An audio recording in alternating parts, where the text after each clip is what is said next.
Hello everybody. True Crime Metrix is back. Well, it's been a fun day, or a fun couple of days, with all this news in the run-up to Donna Adelson's trial. Will it ever happen? Will Judge Everett be off the bench? I don't think so, personally. But there is a question. It's being called into question. It's being discussed by many, isn't it? What has been going on? People are filing motions. We've got appellate lawyers doing stuff before there's even an appeal. I mean, that says a lot about Donna Adelson, doesn't it?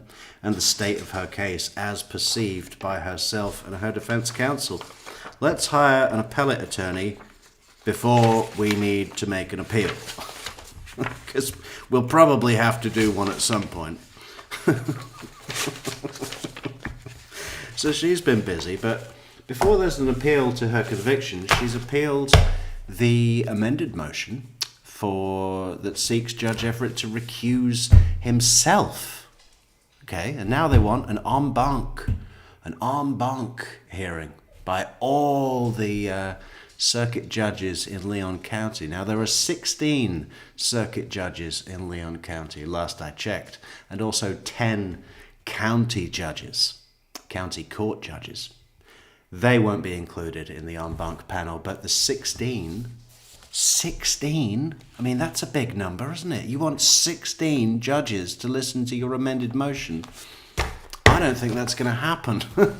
I think Judge Everett's acted completely within the bounds of good justice practice, and he knows it. Maybe he'll call up the, the Judges Ethical Guideline, Helpline, whatever it is.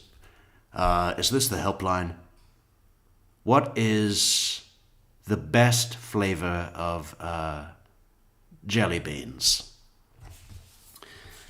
Toffee fudge. I was just thinking the same thing. Yeah, so we've got a lot to get through. I thought we might go back and have a look at one of the recent past Donna Adelson's hearing, or at least a few portions of it first. Then we're going to have a look at this goddamn amended. Well, what is that? What are we calling this? This is the petition to the Florida District Court of Appeals, State of Florida. Donna S. Adelson, petitioner v. State of Florida respondent, petition for writ of prohibition, which I spent all morning typing out, listening to that robot voice on another creator's channel. Then we found the official document. Right after I'd completed typing the whole thing out. Thank you to our Chief Operating Officer, Amy. Good job, Amy.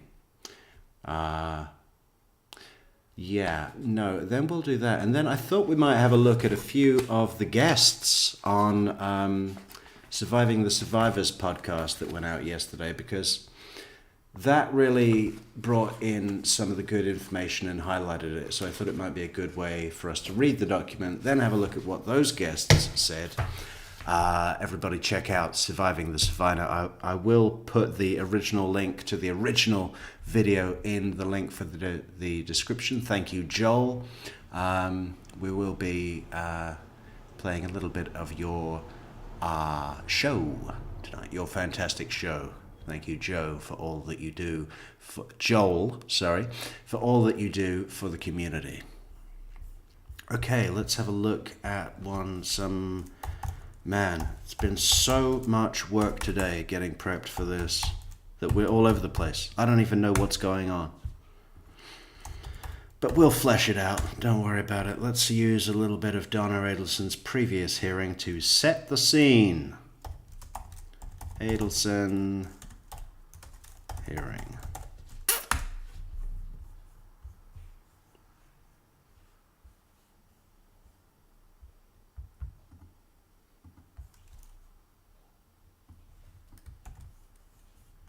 Welcome everybody in the chat room.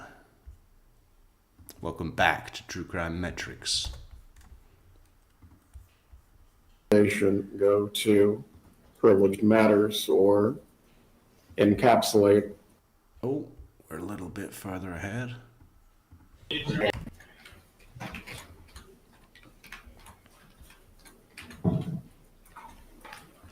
Is everyone roughly up to speed? I mean, the defense asked Judge Everett to recuse himself. We'll get into the theories, the Metrix theories behind these motions and arguments a little later as we flesh this out. I do have quite a few things to say about it. But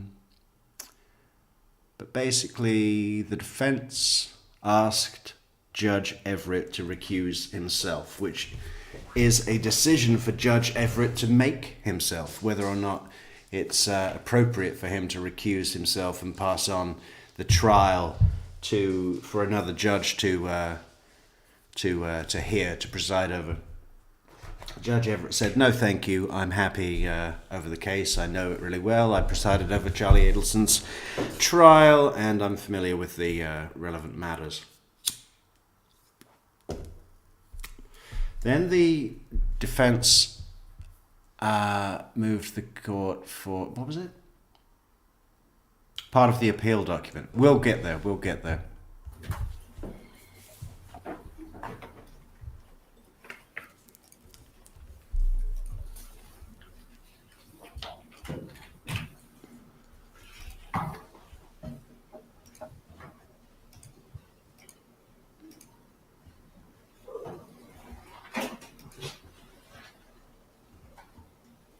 Alrighty, come on.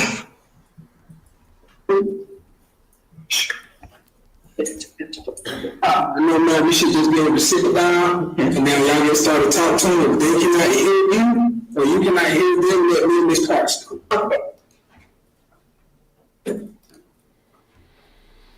This is Adelson. Can you hear me? Yes, I can. All right. Let's do a mic check so you can hear everything happening in the room. Mr. Zellman? Joshua Zellman on behalf of Mrs. Adelson. Jackie Fulford on behalf of Mrs. Adelson. Sir Catherine Dugan on behalf of the state. All right, for everyone who has joined the Zoom this afternoon, there is not to be any recording. What exactly was it that Sarah Catherine Dugan started announcing herself with her middle name as well? Of the It used to be just Sarah Dugan, I'm sure. Zoom, the pool camera is the only designated camera that is going to be recording the proceedings today. We're here this afternoon on the defendant's expedited motion to continue the trial. The state has filed a response to this as well, and the defendant has filed a reply. In addition, the defendant has also filed a motion to compel. Mr. Zellman, you may argue your motion. Your Honor, before we do that, I believe that the email from your office also indicated that you wanted to address the scope of the ceiling. That will be, We'll get to that at the end, but unless you believe we need to do it right now. given the nature of the materials and the basis for the, in part, the basis for continuance as well as the motion to compel, we would request that it be addressed at the beginning of the hearing. Very well. Concerning the scope of the ceiling, when this matter was first presented to me, when we had the phone conference on April 8th, as it related to matters pertaining to the warrants and any affidavits and any support for those as to the investigation that recently concluded, I am in agreement with you, those matters would be confidential. However, every filing that may even reference those materials, sealing those filings starts to become a question of whether things are exceeding the scope of confidentiality that's allowed by the rule of general administration. I've changed my mind. We're going to the document. Let's have a look at this document. All right, document. Zoom in on that puppy. Florida District Court of Appeals, State of Florida. Donna Sue Adelson, petitioner v. State of Florida respondent, petition for writ of prohibition. Original jurisdiction, Stephen S. Everett, judge. All right, let's get this stuff off the screen.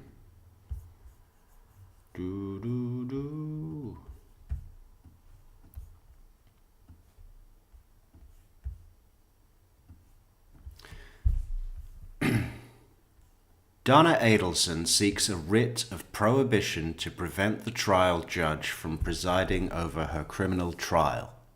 Adelson argues the trial judge should have recused himself based on her amended motion to disqualify. She claims that the trial judge engaged in improper ex parte communications with the state by reviewing search and seizure warrant applications. The warrant applications involved Adelson's husband's phone records. We've got to take notes as we go through the phone records. Because this stuff about the Harvey Adelson being on the phone with defense counsel at the same time as they were meeting with Donna Adelson at the jail. So there's a phone call going on between Harvey and the defense counsel at the same time that the record shows that the defense counsel are meeting at the jail with Donna. Of course, lawyers are not allowed to bring phones in for inmates to speak on because they've got attorney-client privilege and no one's allowed to listen to what they're talking about. So if Donna was able to speak to Harvey on a phone while they were in a private room, that communication between Harvey and Donna would be secret. And it could be a risk of some perversion of justice, right? They could be arranging something. They could be planning to kill someone. They could be planning to interfere with witnesses. They could be planning to pay off some witness to say something. Who knows? It's not allowed, and it's a criminal act. The warrant applications involved Adelson's husband's phone records and a wiretap of his cell phone. I believe cell phone should be 2 words in a legal document. Adelson claims that because the warrants relate in part to her and her criminal prosecution, Adelson claims that because the warrants relate in part to her and her criminal prosecution, the judge's review of these warrant applications constituted ex parte communications and has given her a reasonable fear that she will not receive a fair and impartial trial. These claims are meritless and facially insufficient. I love the legal term facially insufficient. It's one of those legal terms that when you look at it, it's like facially insufficient. Like, you know, if you take something at face value,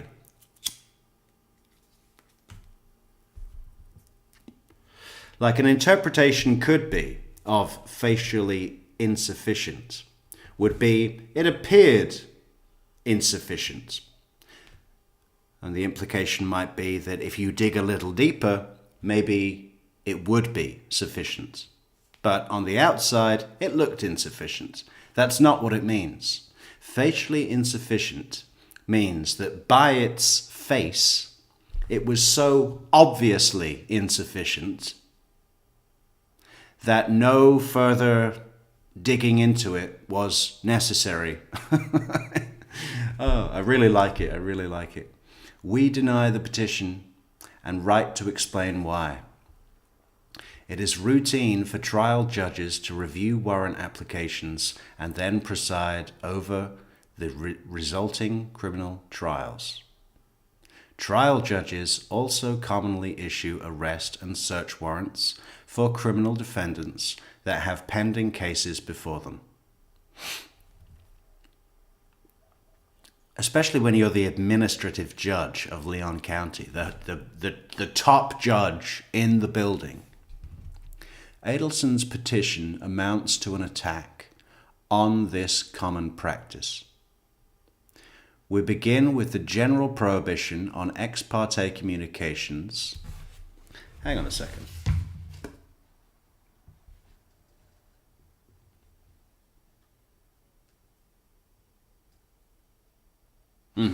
Okay. We begin with the Hey, general bro, I'm gonna prohibition. fucking fuck up where the fuck you fucking with me. Hey, thanks so much, Pinto. Hopefully Judge Everett's here to stay. I think he's going to stay. We'll get further into that as we go on. Thank you, Pinto, for the support on buymeacoffee.com. We begin with the general prohibition on ex parte communications. See Florida Code of Judicial Conduct, Canon 3, paren B, paren 7. The Code of Judicial Conduct prevents judges from initiating or considering ex parte communications concerning a pending proceeding. See Reichman v. State.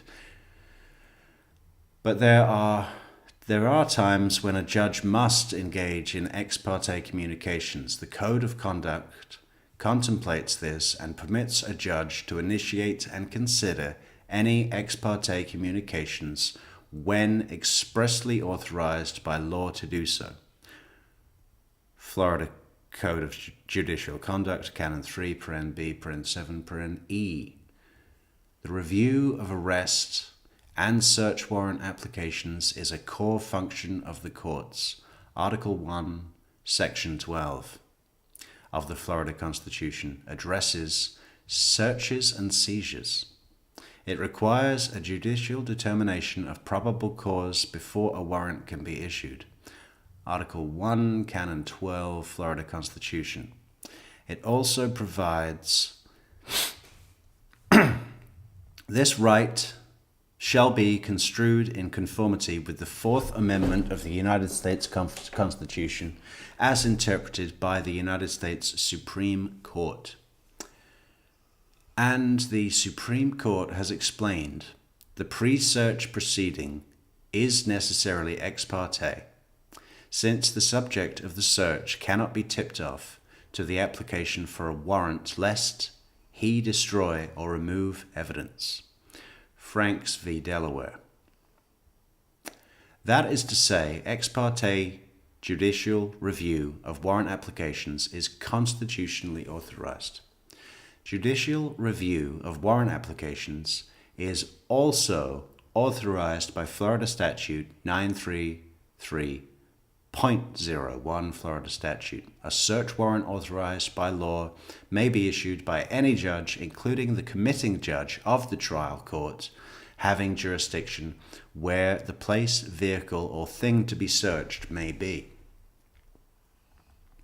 And with respect to wiretapping in particular, upon search application, the judge may enter an ex parte order as requested or as modified, authorizing or approving interception of wire, oral, or electronic communications.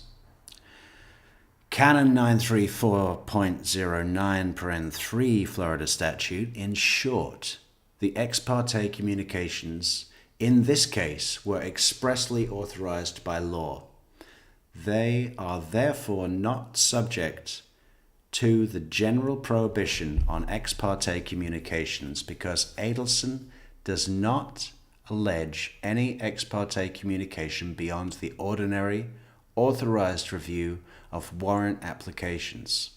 The petition is facially insufficient. So they're not even going to, it is quite a fiery response, really. It's basically saying you're full of shit. All the statutes are in our favor. Adelson also moves this court to determine the confidentiality of records filed in this court, including the petition and appendix. Adelson, however, fails to demonstrate that anything in the records satisfies a condition that would establish confidentiality under Florida Rule of General Practice and Judicial Administration. 2.420, paren C, paren 9. Thus, her motions to determine confidentiality are also denied. Denied, Rowe and Bilberry, JJ concur. Not final until disposition of any timely and authorized motion under Florida Rachel E. Reese of Rachel Reese, P.A., Okay, let's have a look at the original portions of the motion that have become available. And let me just find where they are, and then we'll go to the page. I've got the document typed out, but I also have a printed copy. Motion for rehearing, chapter 12. Okay, page 4.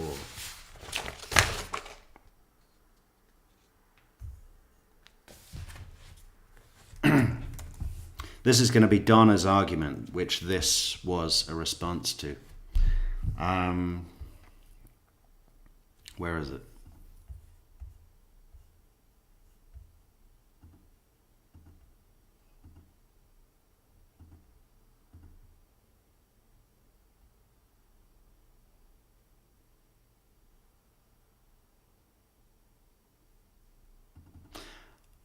Oh, I need to make it a PDF. Hang on.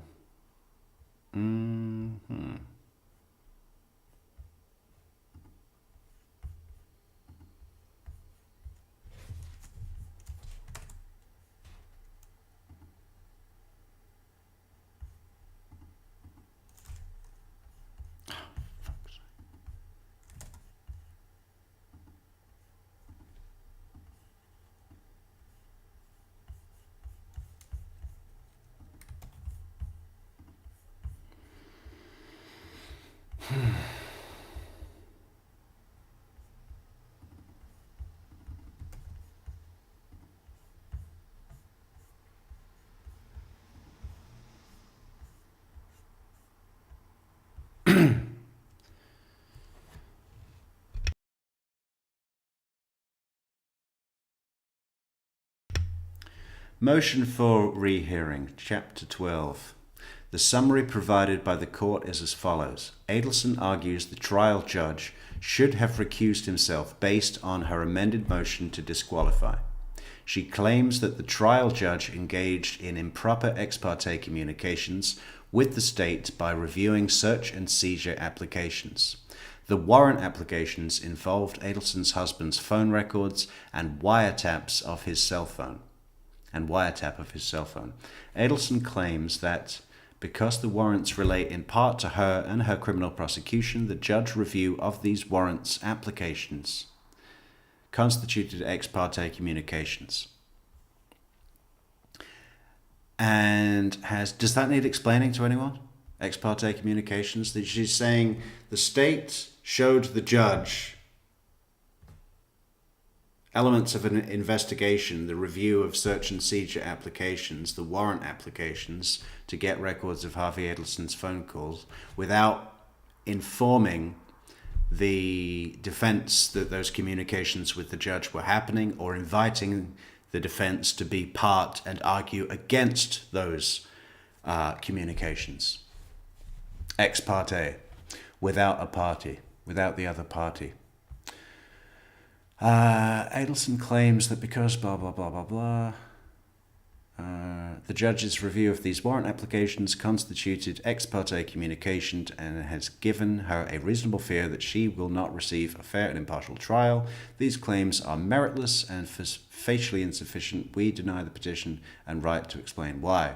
It is routine for trial judges we've read this, we just read this. Chapter 13. The decision provides a thorough analysis about 1. The general prohibition on ex parte communications, 2. The authorization provided by law concerning the additional review of warrant applications, 3. How those two legal concepts expressly authorize the communication in Mrs. Adelson's case. Chapter 14. Undersigned counsel is aware of and agrees with the legal analysis contained within the decision as it relates to the basic principles associated with the lawful practice of law enforcement or its agents having ex parte communications with a judge for purposes of obtaining search and or arrest warrants prior to arrest, as well as the possibility that a judge approving the warrant may thereafter be assigned or involved with the case. This is the big thing. We'll get to it's mentioned quite a bit on STS. One of the guests on there is saying that because the state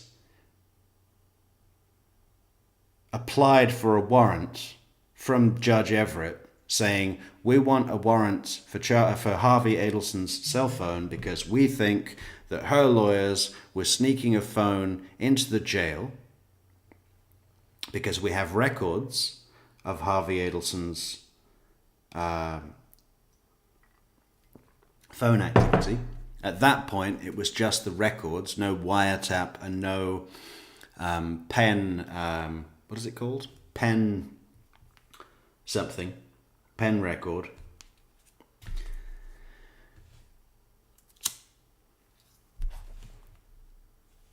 So that basically the defense is arguing that because the state went to Judge Everett without their invitation, they weren't invited to be part of the conversation, and the state said to Judge Everett, we believe that Donna's lawyers have been illegally sneaking in a cell phone so that Donna can speak to Harvey without anyone listening and arrange something to pervert the course of justice. We want special warrants, application warrants, to do a wiretap on Harvey's phone and all of this sort of stuff that would further allow them to investigate these suspicions, I guess we would call them at the moment. And Donna's lawyers are saying Judge Everett needs to recuse himself, and we want this heard by an en banc panel, which is every judge in Leon County, all 16 circuit judges, to make a decision, because Judge Everett has had this information from the state, which is at the moment is only an accusation of suspicion, right? There's no proof. That Judge Everett now will be unable to be impartial and will be biased because he has heard this. People are saying you can't put the toothpaste back in the tube. And I say, fuck off out of here, because Judge Everett can put the toothpaste back in the tube all day long. That's his business. He's a judge. You couldn't have a fairer judge that was more impartial than Judge Everett. In fact, in Charlie Adelson's trial, I'd go so far to say that he was so fair to the defense that it could be argued that he was biased in their favor. But, he was just safeguarding appellate issues. And I just don't see him being strong-armed out of ruling on sitting on the case and hearing the case at trial. Anyway, we'll discuss that more. Chapter 15. However, this instant motion is being filed because the decision falls short by failing to recognize that the ex parte communication in this case did not fall within the recognized legal authority noted. A simple ex parte communication between law enforcement and a judge for a warrant is not what transpired in Mrs. Adelson's case. Well, you care to elaborate? 16. Here, at the time of the ex parte communications, the case against Mrs. Adelson had been pending for over a year, was set for trial, and hearings on pending motions were yet to be heard. This is another issue that they've got. They're saying, it was the timing. It was the timing because we're about to have motions. 17. Without any notice to the defense, new, very serious allegations based on false information were relayed to Judge Everett, then were clearly considered at the time of ruling on the pending motions. Specifically, Judge Everett considered the false information learning at the hearing on the motion to set bond. Specifically, Judge Everett considered the false information learning at the hearing on the motion to set bond. I don't see how that would be.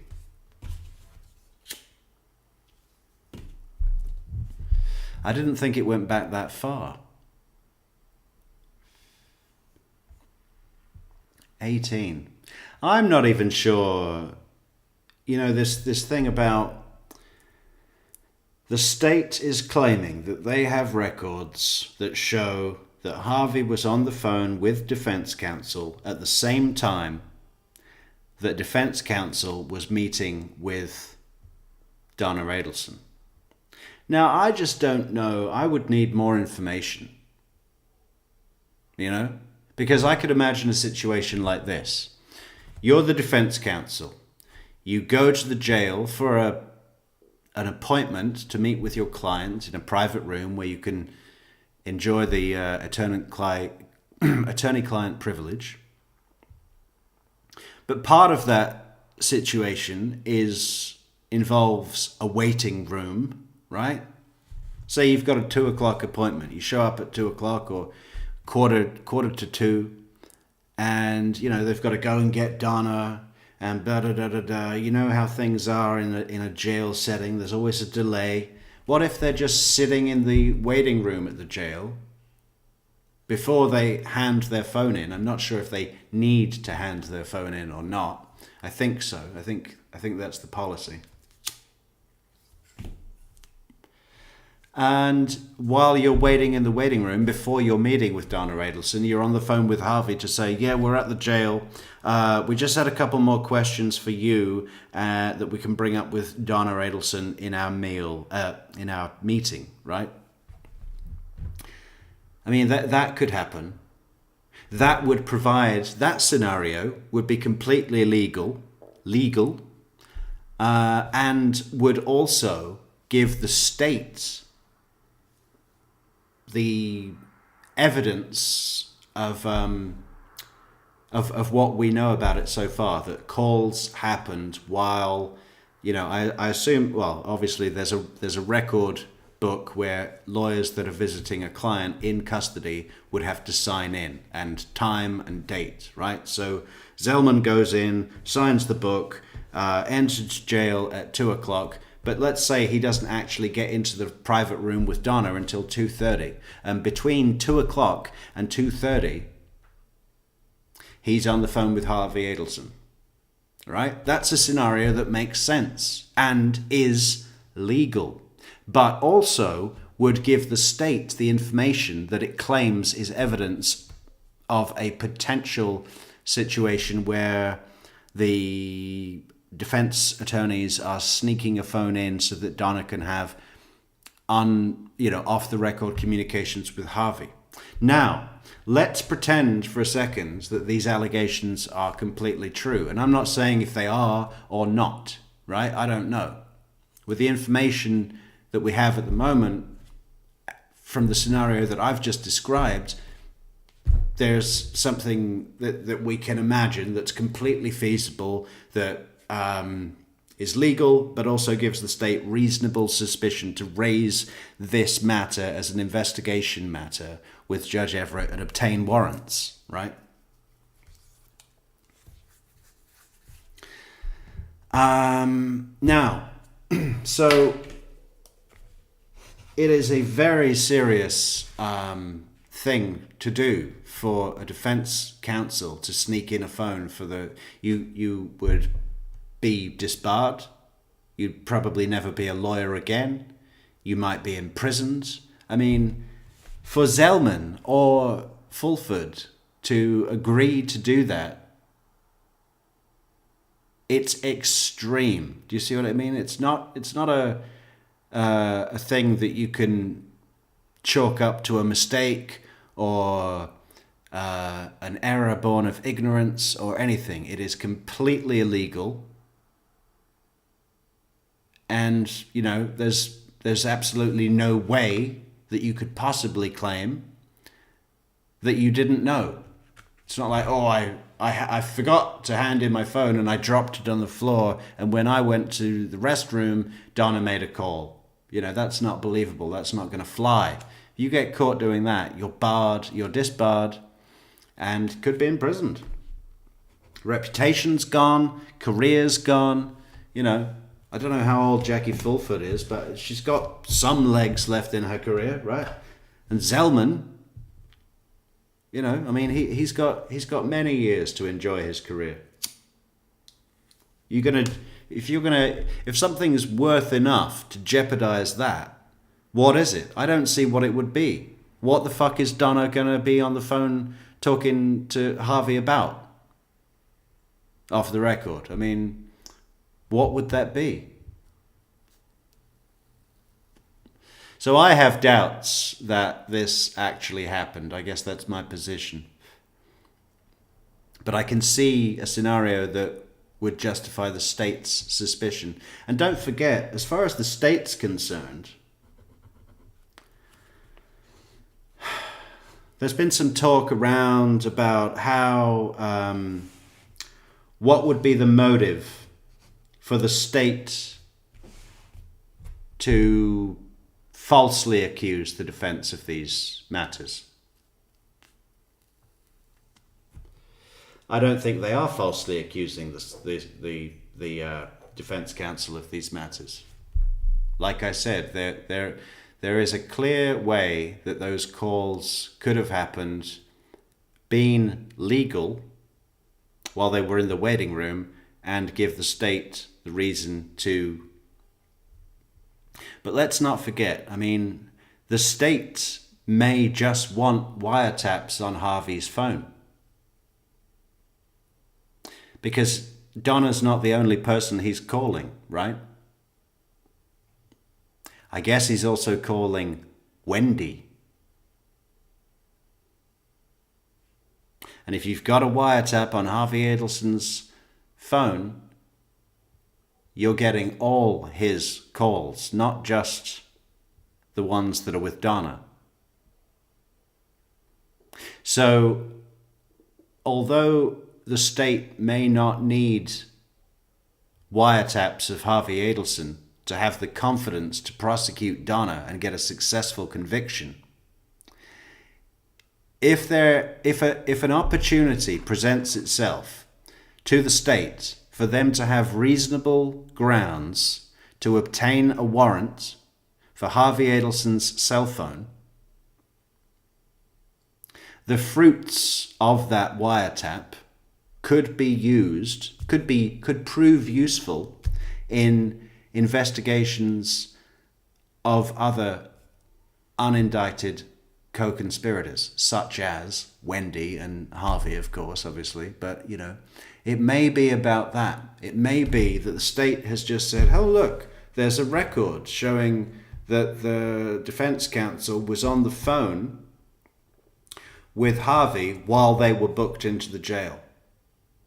Now, the state, Georgia and her team, they might have figured out that, well, they were probably in the waiting room and this call happened while they were logged in to the jail, but they probably ended the call before they handed their phone in and went back to meet with Donna in a private room. They might have been able to work that out or establish that. But just because they've established that, do you think that they're going to pass up the opportunity to say, hey, Judge Everett, listen, because of this information, we suspect that there could be reasonable grounds to think that Donna's defense counsel have been sneaking a phone in so that she can, you know, pull strings with Harvey off the record. We need a wiretap on Harvey's phone. Sign this warrant application. You see what I mean? I suspect something like that is going on here.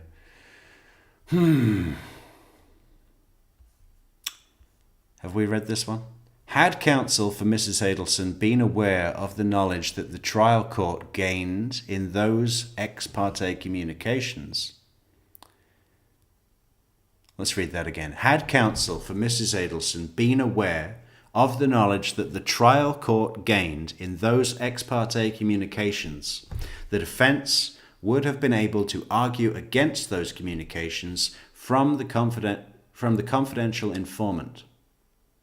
Provide the trial court with proof of the confidential informant's lengthy criminal record, which included numerous felony convictions and crimes involving dishonesty, and ensure that no further harm came from these allegations. And another thing that comes up in this amended motion, is that what it is? I think this is the motion for rehearing. This is the motion for rehearing. We want an en banc panel, so on. Is that as far as Zellman and Fulford, just having this allegation of this very serious criminal activity of bringing a phone in for a defendant to speak off the record to another unindicted co-conspirator, their reputations are in jeopardy. So they are vehemently defending against that. Beyond what I would call posturing, to the point of, they're quite upset with the allegations, it seems, but isn't that always the way? This is an outrage. But I kind of believe it here because of the serious nature of the allegations. 19. The issue here is not whether the office of the state attorney or members of law enforcement are permitted to have ex parte communications with the judge, but rather the timing in which those communications were had. More importantly, it is about the impact that those communications had on the trial court when ruling on issues directly related to the very matters in which the court had learned ex parte. I need to read that last sentence. More importantly, it is about the impact that those communications had on the trial court when ruling on issues directly related to the very matters in which the court had learned ex parte. So that's levying an accusation to the judge, saying that you had been rendered impartial when you were impacted by those ex parte communications or allegations from the state that were had with the judge without defense counsel being present to defend against them. Those matters impacted Judge Everett's ability to be impartial when ruling on issues directly related to those matters which the court had learned ex parte. It's pretty heavy. I imagine Judge Everett is pissed to read something like that. This is ugly all ways around. It's bordering on unprofessional. From but at the same time, it seems that everything is being conducted, in accordance with the law. There's nothing here from any party that that is an issue legally in terms of what is being claimed party to party or to the court, or everything is within the bounds of sound legal reason. Obviously, the findings of the allegations depends what would be found there. We don't know at this point. 20. Proof of such is contained in the face of the record, including the mention in the order denying Mrs. Adelson's bond, that the trial court was aware that Mrs. Adelson was spending plenty of time with current counsel to prepare for trial. This information was relayed to Judge Everett during the ex parte communications with the very investigator in which Mrs. Adelson's case, who will ultimately testify against her at trial, which will be presided over by Judge Everett. So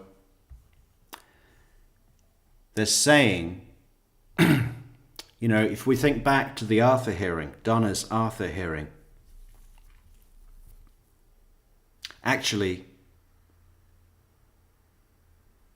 it wasn't an Arthur hearing, or maybe it wasn't the original Arthur hearing. It was the one where Donna testified on the stand and was telling us how they make her eat pasta and potatoes, spaghetti and potatoes, right? That was the hearing they're referring to here. And part of the argument, she was saying, I need to be let out because I am unable to sufficiently prepare for trial because they keep us up all hours, there's banging, I can't meet with my attorneys, I'm not well rested, so on and so on and so on. But, you know, with specific note and comment on the fact that she had difficulty meeting with her attorneys. And now they're saying that at that hearing, and part of the reason that Judge Everett denied granting pre-trial release was that he knew that Mrs. Adelson was spending plenty of time with current counsel to prepare for trial. And they're saying that that information was given to them, given to the court by the state in an ex parte communication that the defense didn't have an opportunity to comment on. There was a bit more to it than that, you know? I mean, they pick and they choose, don't they? It's like, yeah. There was a bunch of other stuff why the motion was denied, you know? 21. There is absolutely nothing in the record about the amount of time that Mrs. Adelson has been speaking to counsel on the phone about her case, or the amount of time or number of visits that Mrs. Adelson had with counsel at the Leon County Jail. I mean, this is ridiculous because visits are recorded. You know, if Zellman wants to meet with Donna Adelson, he goes to the jail and he signs the Fucking book. A, bro. I'm gonna fucking fuck up where the fuck you fucking with me. Oh, thank you so much, someone, for buying 5 cups of coffee. Who was it? It was our good friend.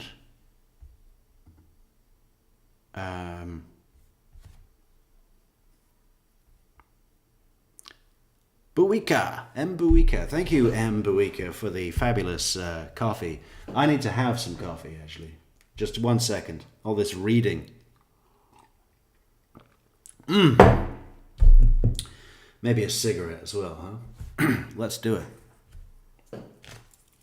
Where were we?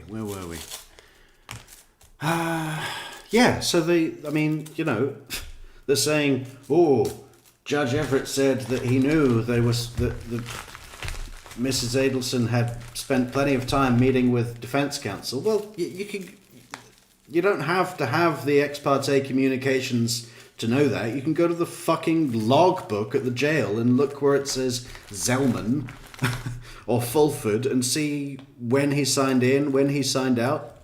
You know, you think that's not recorded? Of course that's recorded. Judge Everett would be able to view that information. Certainly.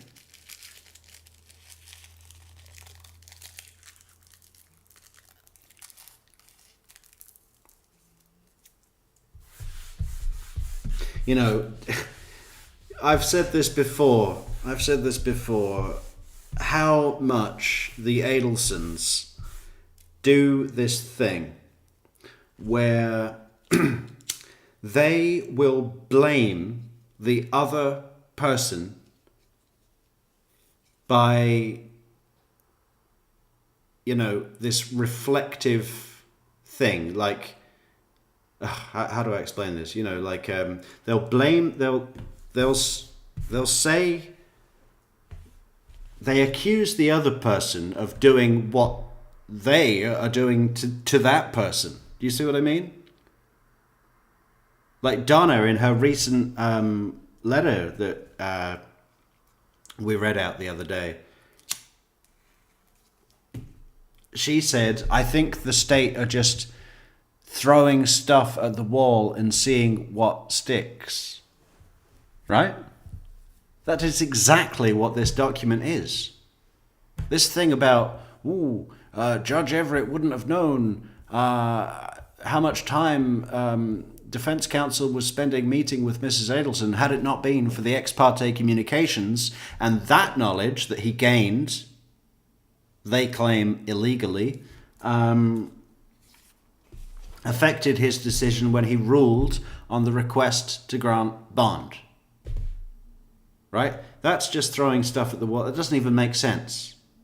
It's so easy to argue. I have no legal training, and I've found the direct whole. You think a lawyer's not going to come up with that? You think Georgia Kappelman needs to spend a week thinking about how to answer that? No, of course she doesn't.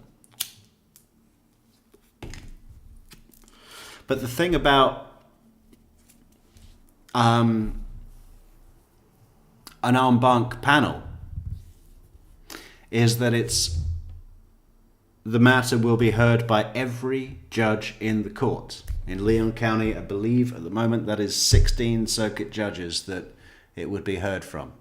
So if you've got 16 judges, although they all take the same oath and they all, they're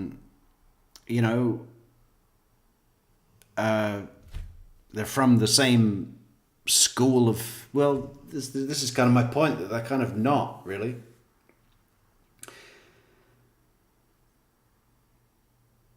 Judges, although they're all doing the same job, pretty much, they do bring their own ideologies. They do bring their own personalities. We saw a good example of this in the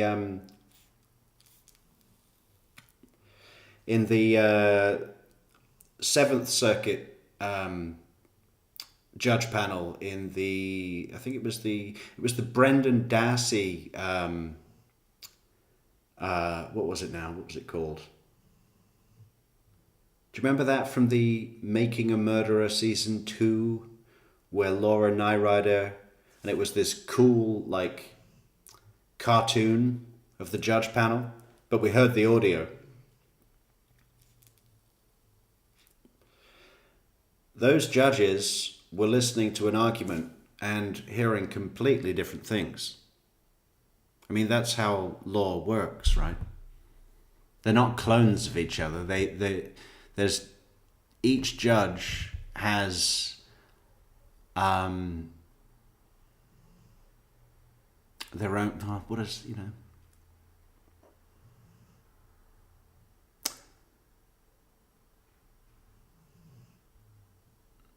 Each judge has different things that they look out for when they're ruling on something, right? Anyway, we're getting sidetracked by another case that we should absolutely cover at some point. I mean, it's also a divisive case. You know how much I love those. Not fucking Karen Reed. 21. There is absolutely nothing in the record. Oh, we just read that, didn't we? Yeah, we read that.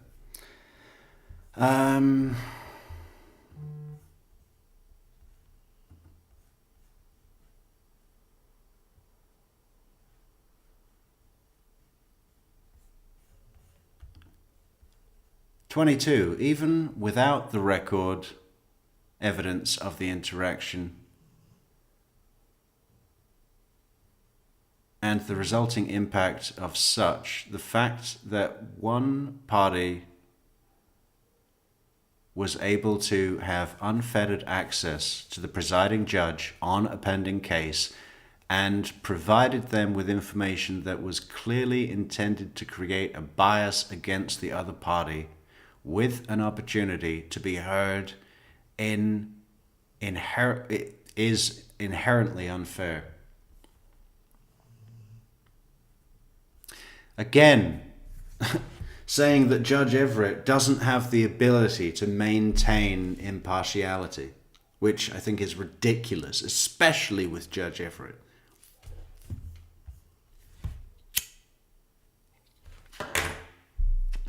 "23. The error with the current decision is that it does not contain a single hint of considering these critical distinguishing facts and whether those facts would have provided a facility sufficient to seek disqualification in this case. The error with the current decision is that it does not contain a single hint of considering these critical distinguishing facts and whether those facts would have provided a facially sufficient disqualification."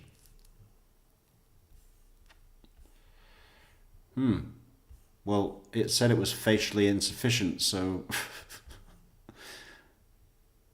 24. Ironically, the very law cited by this court in the current decision requires disqualification of Judge Everett because if the communication was authorized as found, then there would have been no reason not to notify the defense and provide them with an opportunity to be heard. Code of Judicial Conduct, Canon 3, Paren B, Paren 7. Yet, neither the trial court nor the communicating party, i.e. the state, ever notified the defense of the ex parte communications in violation of the law. 25. On that basis alone, Mrs. Adelson cannot receive a fair trial under the authority of Judge Everett. I disagree. 26. In addition to the overall reliance on the facts learned through the ex parte communication, the other overlooked fact is how damaging the false allegations were that were learned in communication. In addition to the overall reliance on the facts learned through the ex parte communication, the other overlooked fact is how damaging the false allegations were that were learned in communication. That just seems to be saying the same thing twice. I mean, the law, 27, the law at issue clearly states that when a motion to disqualify is filed, the question of whether the allegations are facially sufficient requires the court to accept the facts alleged as true and to consider them from the viewpoint of the movement. Mackenzie v. Super Kids Bargain Store Incorporated. I'd love to know more about that case. What was it about? Who's Mackenzie? 28. With that legal principle in mind, the most critical facts that supported the request for disqualification were as follows. On December 19th, 2024, the chief investigator for the State Attorney's Office presented an application for warrant, requesting communication records and an affidavit resulting in Judge Everett authorizing the December 19th, 2024 warrant requesting communication records for Harvey Adelson's cellular phone. So that's just simple records, of like what you would get on your bill, right? Called this number, duration of the call, that's it. Basically the same as a pen something. We'll get there. The affidavit presented to Judge Everett in support of the application includes the following allegation with no factual basis. At this time, Harvey Adelson is the most frequent caller for Donna Adelson, but it is apparent Donna relays information to Harvey through attorney-privileged calls. These calls are not monitored. Cellular phones have played a critical role in this investigation. As the investigation proceeds, the location of cellular devices as well as communication patterns become relevant. the cellular phone number for Harvey Adelson during this entire investigation, and the one he still communicates with Donna on, this order is being requested to determine any patterns with privileged calls that cannot be monitored, as well as any potential threats that may be orchestrated.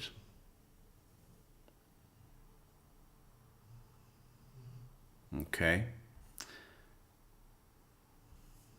On January 9th, 2025, the Chief Investigator of the State Attorney's Office again appeared before Judge Everett ex parte, this time presenting an application for a warrant authorizing the installation and use of both a pen register with enhanced caller identification and trap and trace device, as well as an affidavit. Based on the application and affidavit, on January 10th, 2025, Judge Everett signed the warrant authorizing the installation and use of both a pen register with enhanced caller identification and trap and trace device on Harvey Adelson's cellular phone. In the affidavit, the state allege that a jailhouse informant alleged Mrs. Adelson was offering to pay for witness testimony. The affidavit continues as follows. The phone records for Harvey Adelson were reviewed along with jail phone call records and dates and times for attorney visits. There are overlapping communication records between Harvey Adelson, the defense attorney's cell phone, and attorney visits. It was also learned that Harvey Adelson has changed carriers from AT&T to Verizon since the issuance of the previous order.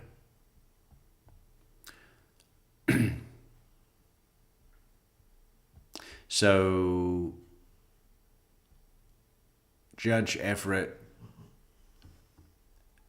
approved an order for the state to obtain records, and he changed providers.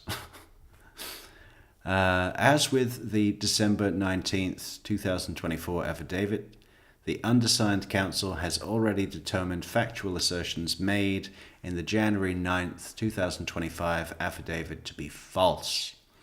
To the memorandum of this investigation authored by the State Attorney's Office Chief Investigator, the wiretap was terminated on February 24th, 2025. Significantly, the memorandum documents that neither Harvey Adelson nor the undersigned counsel engaged in any behavior with a potential witness which justified the overreach by the state approved by the court. In the memorandum documents, neither Harvey Adelson nor the undersigned counsel engaged in any behavior with a potential witness which justified the overreach stated by the court. Okay. 29. The amended motion to disqualify also included that the application and probable cause affidavit submitted in furtherance of the Title III wiretap contain allegations which the undersigned counsel have determined to be false. So they're essentially saying that there's no way There's no way that they gave the phone to Donna to speak with Harvey off the record. I still don't think that's true. I really think it was a case of they went to the jail, they signed in at 2, they were waiting in the waiting room, they didn't meet with Donna until 2:30. They spoke with Harvey while they were waiting, then they handed their phone in and met with Donna without a phone. But the phone call to Harvey happened while they were signed into the jail, but before they met with Donna, so it's completely legal and justified and makes sense. Last minute questions for Harvey or letting him know we're at the jail, so on and so on.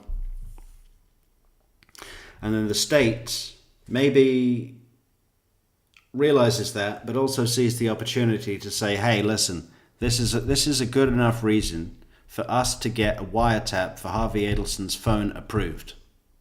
And if we do that, we might get some low-hanging fruit that would be helpful in other prosecutions for other unindicted co-conspirators. That, to me, seems like what's going on here. You know, do you think that the state is going to say, well, he was probably on the phone in the waiting room, so let's not bother? When, if they put this ex parte request in to Judge Everett, they might get a warrant for a wiretap on Harvey's phone, which could be helpful for other purposes aside from Donna Adelson's prosecution, which I don't think they need much help with, right? But anything additional that you can get on Wendy Adelson, for example, particularly, would be good. Would be good, right? 30. The verbiage identified within the amended motion to disqualify filed below, the false applications within the warrant applications are also key to the court's analysis because it was Judge Everett's consideration of that language that led to this petition. 31. The warrant application presented a factual scenario that falsely suggested Mrs. Adelson and her attorneys were using privileged visitation and privileged communication to coordinate illegal acts involving witnesses that could be called at Mrs. Adelson's trial. Moreover, because the application clearly sought to pierce the confidential veil of attorney-client privilege, it went one step further and presented false information to help corroborate the falsities. Specifically, the application alleged that jail call records, as well as the dates and times for attorney visits, overlapped, and suggested that two attorneys in good standing with the Florida Bar were planning to present false information on Mrs. Adelson's behalf, or potentially tamper with witnesses, all of which have proven to be false. You see, they're getting very defensive over their own reputations. Footnote: not only have certain allegations involving both Mrs. Adelson and the defense been proven false, but the actual supporting records that were offered to support those claims were also proven false, such as visitation records and phone logs. So here they're upping it and saying that the visitation logs were actually counterfeited.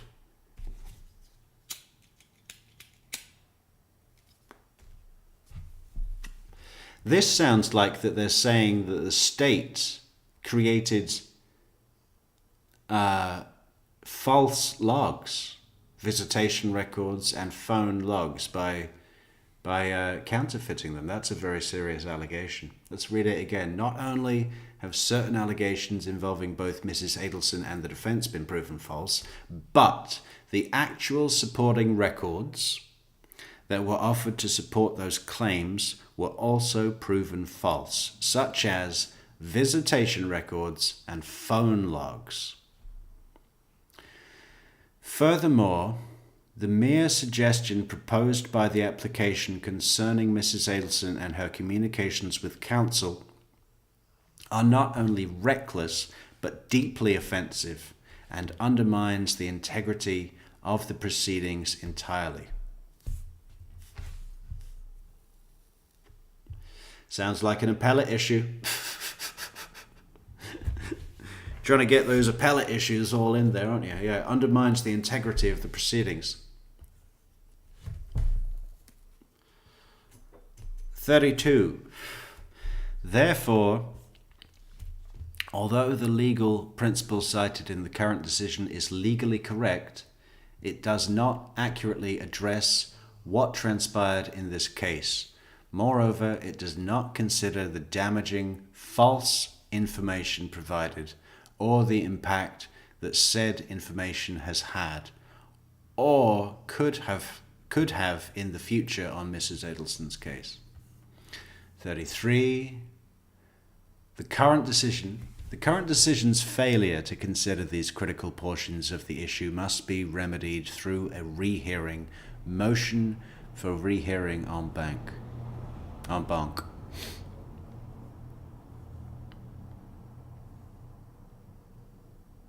34. Arguing the alternative, the undersigned asks the court to grant a rehearing en banc and allow all members of the court to consider the issue presented because it is one of exceptional importance. 35. As discussed within the current decision, ex parte communications are prohibited except for a few narrow exceptions, one of those exceptions being the presentation of a sworn application for warrants. Well, isn't that what it was? As discussed within the current decision, ex parte communications are prohibited except for a few narrow exceptions. One of those exceptions being the presentation of a sworn application for warrants. I thought that's what it was. They wanted a warrant. This practice is one that will continue in future cases as it is a necessary feature of our legal system.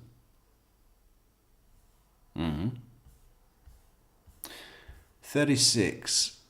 However, allowing the current decision to stand presents a loophole that invites abuse without firm boundaries and accountability.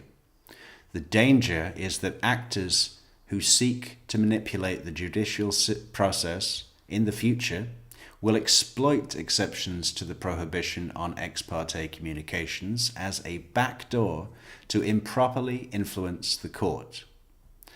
The current decision suggests that said improper influence is, if sought legally and with authorization, is okay. The current decision suggests that said improper influence, if sought legally and with authorization, is okay and will not provide a legitimate basis to seek disqualification. So, unless we get our own way, it won't just be this trial that is, what did they say? What did they say a moment ago?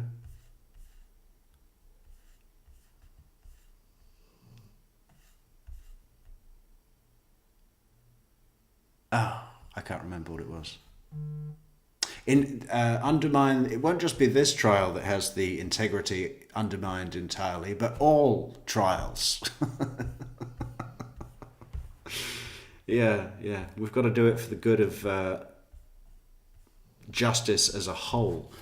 37. The panel's decision, if allowed to stand, continues to uphold the harmful precedent that allows the unconstitutional and shocking behavior. 38.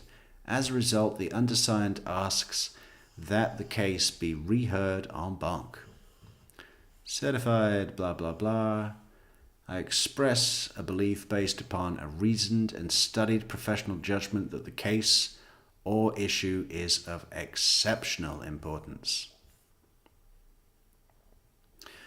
Conclusion. Wherefore, the petitioner by and through undersigned counsel asks that this court grant the instant motion for rehearing, or alternatively grant the motion for rehearing en banc, and allow a majority of the judges within this court to consider the matter as it involves an issue of exceptional importance.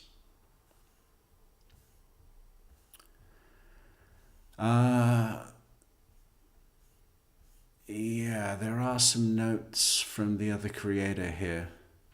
Should we go over those?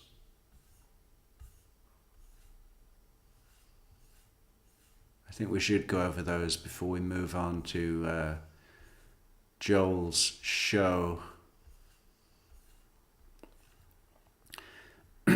Generally speaking, if ex parte communications are allowed, it should not matter in what portion of the proceedings they happen. The judge considering the warrant application knows that these are based on a one-sided view of the evidence, and that when tested by the justice system, the allegations in the affidavit may be proven to be false or partially false. You see, this is what I'm saying. Judge Everett isn't going to hear an allegation from Georgia Kappelman. Hang on a sec.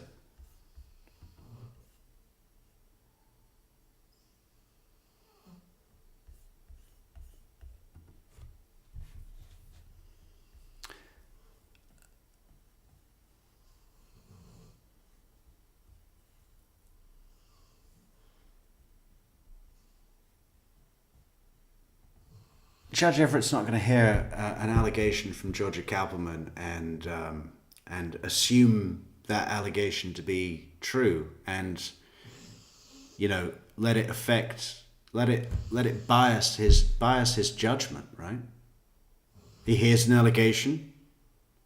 All that the judge needs to know is that that allegation has been made. I trust Judge Everett to do that completely. There are small counties with only one judge available to consider applications for warrants. We see no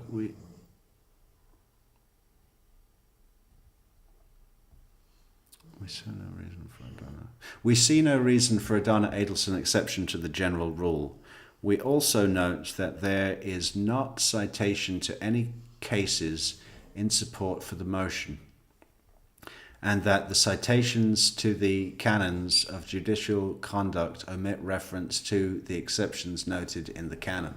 Specifically, Donna's lawyer cites the Code of Judicial Conduct, Canon 3, Paren B, Paren 7, for the proposition that, ironically, the very law cited by this court in the current decision requires disqualification of Judge Everett because if the ex parte communication was authorized as found, then there would have been no reason not to notify the defense and provide them with the opportunity to be heard.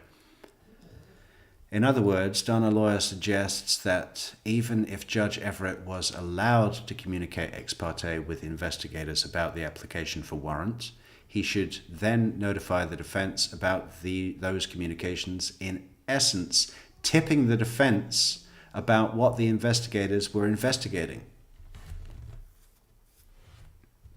Exactly, right? I mean, for a moment, just assume that, let's assume that Donna's lawyers are sneaking a cell phone into attorney-privileged meetings that they're having at the jail and allowing her to illegally communicate off the record with Harvey Adelson, another co-conspirator, for the purposes of perverting the course of justice in her trial.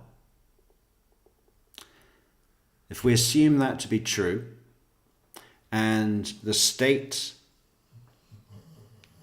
notices evidence and wants to do an investigation,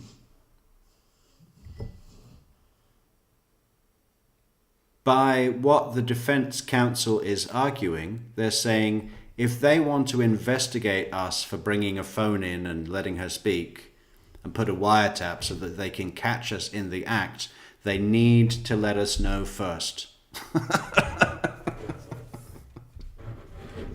So obviously, if they did, there would be no more sneaking the phone into the jail, right? Because they would be tipped off that the state is going to be investigating them. It's a very, very good point. All right, so let's look at the pertinent portions of the Code of the Judicial Conduct. Canon 3, Paren B, Paren 7 provides as follows. A judge shall perform the duties of judicial office impartially and diligently.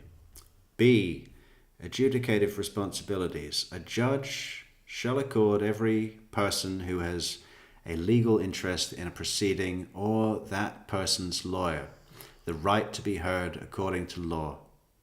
A judge shall not initiate, permit, or consider ex parte communications, other communications made to the judge outside the presence of the parties concerning a pending or impending proceedings, except that, well, do we really need to read that? I want to hear the opinion, then we'll move on. Listen to someone other than me would be great. Donna's lawyer seems to be confused. The court, in its opinion, cited subparagraph 3, which provides that the judge may consider ex parte communications when expressly authorized to do so by law. That subsection says nothing about notifying the other side of the communication. Donna's lawyer seems to be suggesting that the requirements in subsection A apply here, but they clearly do not. Subsection A, which does require the judge to make provision to notify all parties of the substance of the ex parte communication, provides limited authorization for some ex parte communications. Ex parte communications for scheduling, administrative purposes, or emergencies that do not deal with substance matters or issues on the merits are authorized. Clearly not the type of communication at issue here, an application for a warrant that by nature needs to be kept secret. We also note that one should consider all of the unsupported references to the supposed falsehood of the information in the warrant application with a grain of salt. Indeed, it seems that much of the motion practice related to this issue is not so much about getting rid of Judge Everett and is more about protecting the name and reputation of the defense attorneys. This, of course, raises an interesting question. Did the fact that the prosecutors investigated the conduct of the defense attorneys create a conflict of interest where they are no longer conflict-free?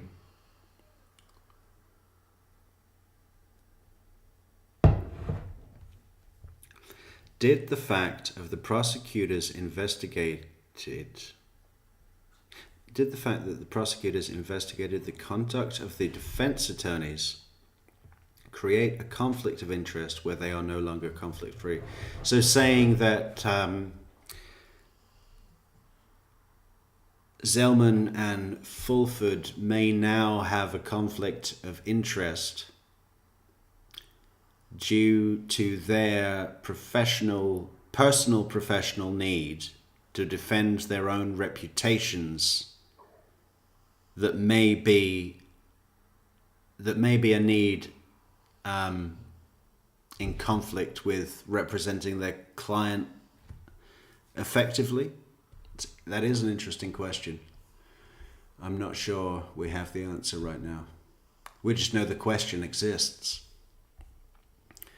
We think it would be prudent for Judge Everett to run a new conflict of interest colloquy and for the defense attorneys to obtain a waiver of any and all possible conflicts of interest in light of this. Well, that's always good. I think that should be done weekly. There is also the issue that they are claiming attorney-client privilege with respect to their communications with an alleged but not yet charged co-conspirator, Harvey Adelson. The conflict issues seem to be getting quite messy in this case. While we have not seen the state's response, obtaining rehearing or rehearing en banc is extremely hard, and the motion does not seem to justify any consideration. I agree with that. I mean, you know, it's not even a good motion. I mean, there's stuff in it that seems desperate. Then you've got those bits at the end that seem like really defensive. So from reading the opinion written by Judge Long, the appellate panel that considered the issue was fully aware of Donna's arguments and rejected them. To us, The efforts to remove Judge Everett make little sense. He is an excellent judge who has always been very fair to the defendants. Amen to that. Furthermore, any judge, not just Judge Everett, knows that a warrant application may be disproved down the line. Exactly. We do not think that Judge Everett's reference to trial preparation should necessarily be tied to any knowledge he gained through the warrant applications.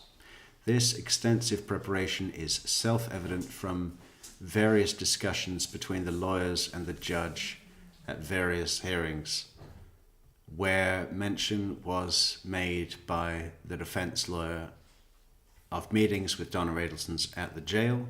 Overall, we doubt that the rehearing will be granted in a way that would change the ruling. I agree with that, yeah. Okay, let's go to Joel's show, because there's some interesting opinions voiced on there.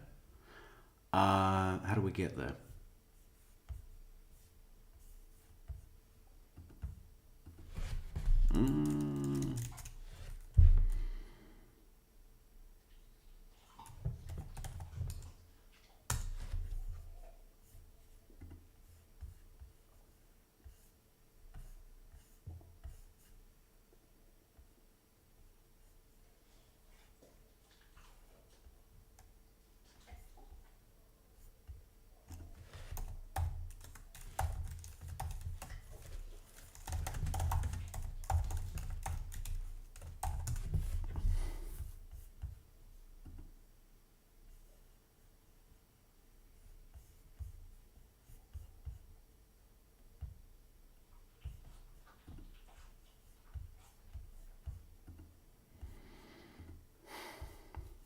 Fuck off.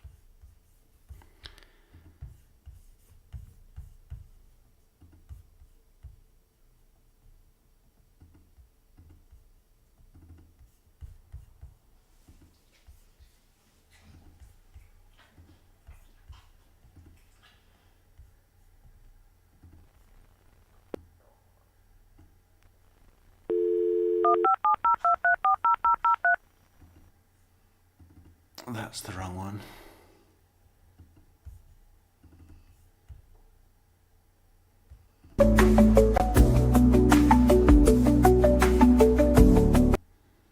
Crime on 19th, and her defense gets her way, they are going to try to push it back even more. So let's get this started here.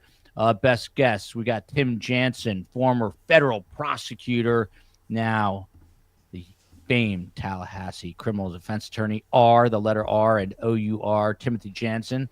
Next up, Jessica Mashali, Boca Raton-based criminal defense attorney, very savvy in that courtroom, and she will help us break this down from the defense side. And last but not least, another fan. We got some fan favorites on here tonight. Josh Ritter, the man with the silver fox here, our silver fox, former LA prosecutor of the year, current criminal defense attorney, but most importantly, besides being a good husband and father to his children, he is host of Courtroom Confidential.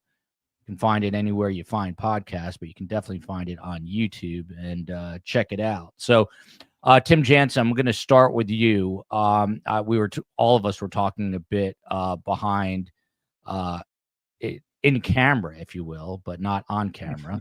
And I was basically telling you that a lot of this is essentially Chinese to me. I'm not understanding a lot of it. I get bits and pieces of it. So just very broadly, the defense hired a motion for a rehearing here based on secretly fed false information to Judge Everett. So what is going on right now? And this is Donna's apparently appellate attorney, which I didn't even know existed. So break this down for us, and we'll have Josh and Jessica jump in.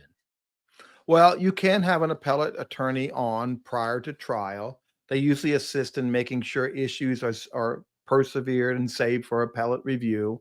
The appellate lawyers are experts, so they know issues and they make sure you preserve it. Now, what's in this motion is a third. They want an en banc, which means they want the whole the whole court to handle this hearing instead of a 3-panel judge. And they put some explosive details in here, but there's some things that are in here that are interesting because there's been rumors and have not been confirmed that one of the lawyers for Donna had slipped a phone into the jail. And while at the jail, was allowing Donna to communicate with Harvey. Now, I don't know if it's true. And I'm not saying it's true. And I certainly am not saying that these lawyers are trying to get witnesses to falsify. They deny that. But when you look on page 10, paragraph 28 in the pen register, there it clearly states that first, the investigator, that would be Jason Newland, went to the judge to get, and they're saying Harvey is apparently relaying information through attorney-client calls, privileged calls. Now, attorney-client calls are privileged. They can't be recorded. Sometimes they are, but they're not supposed to be. And the reason for this in the jail, you can't bring a phone into the jail, the Leon County Jail. Okay, let's do a poll, guys, because I'm curious how many people think that, how many people actually think that Donna's attorneys risked their entire careers to sneak a phone into the jail for Donna to illegally communicate with Harvey off the record. Because for me, that just seems like a real huge step. And the only way that it would possibly make sense to take that kind of risk would be if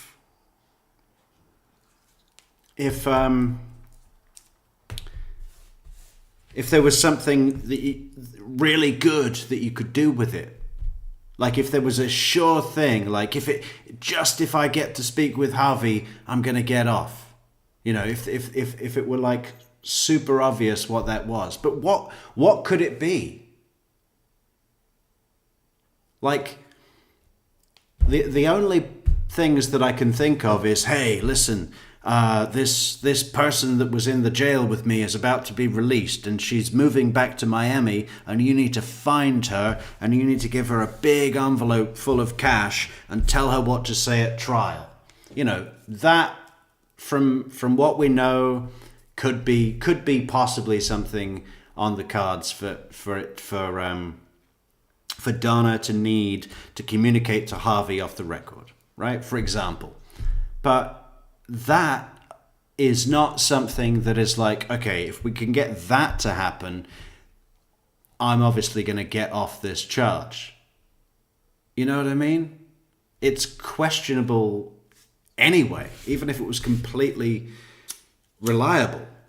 I mean, what else is it? Oh, you need to go and fucking stop Robert get the Latin Kings to break Robert's legs. Again, that is not something that's going to be a sure thing to get her off trial. So can you imagine? It's a huge step for the defense attorney to sneak a phone into the jail. And I just can't find something that would make sense that they'd take that kind of risk. But I am curious to see how many people believe. I mean, I don't know. I'm not really got my feet cemented one way or the other, but I can't find a reason why they would take that kind of risk. You know what I'm saying? Let's do a poll. That would be considered contraband. So if you bring it into the facility, you're committing a third-degree felony. And then if you let a client use the phone unrecorded, that's a more serious violation because you see in this last part, cannot be monitored as well as potential threats may be orchestrated. That means like escapes or threatening people or trying to harm. But if you look on page 11, then you see they talk about they got a pen register and trap and trace, and that's just basically seeing who's calling, what number is calling, when and where. But they're saying in there that in the affidavit that there were, during attorney visits, there are overlapping communication records between Harvey Adelson, the defense attorney's cell phone, and attorney visits. So what this says in this affidavit is that they believe that the lawyers were in the jail visiting Donna, and there were phone calls from that lawyer's phone to Harvey, which should not be happening. Now, Tim, serious allegation, if true, and I'm not saying it's true, but this is gleaned by looking at the motion for a rehearing. yeah. So Tim, just clarify, because again, this I have to be very open about that I am not clear on. Okay. Got the motion late in the day, but my question to you is: this allegation is being made by the prosecution against the defense, and now the defense is raising this in this motion. Is that how I understand? Is that correct? That's true. They're fighting for a different issue. They believe that the judge should be recused because he got information during these ex parte requests for pen and trace, and then used that information in one of the hearings, which I think there was a part in there where the judge did say, I see you've had plenty of time with your lawyers, and they correctly note there was no evidence in the record how much time.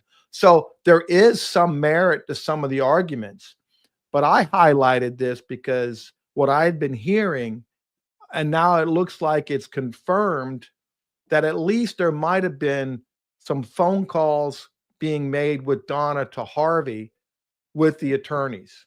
Now, I'm not saying it's true.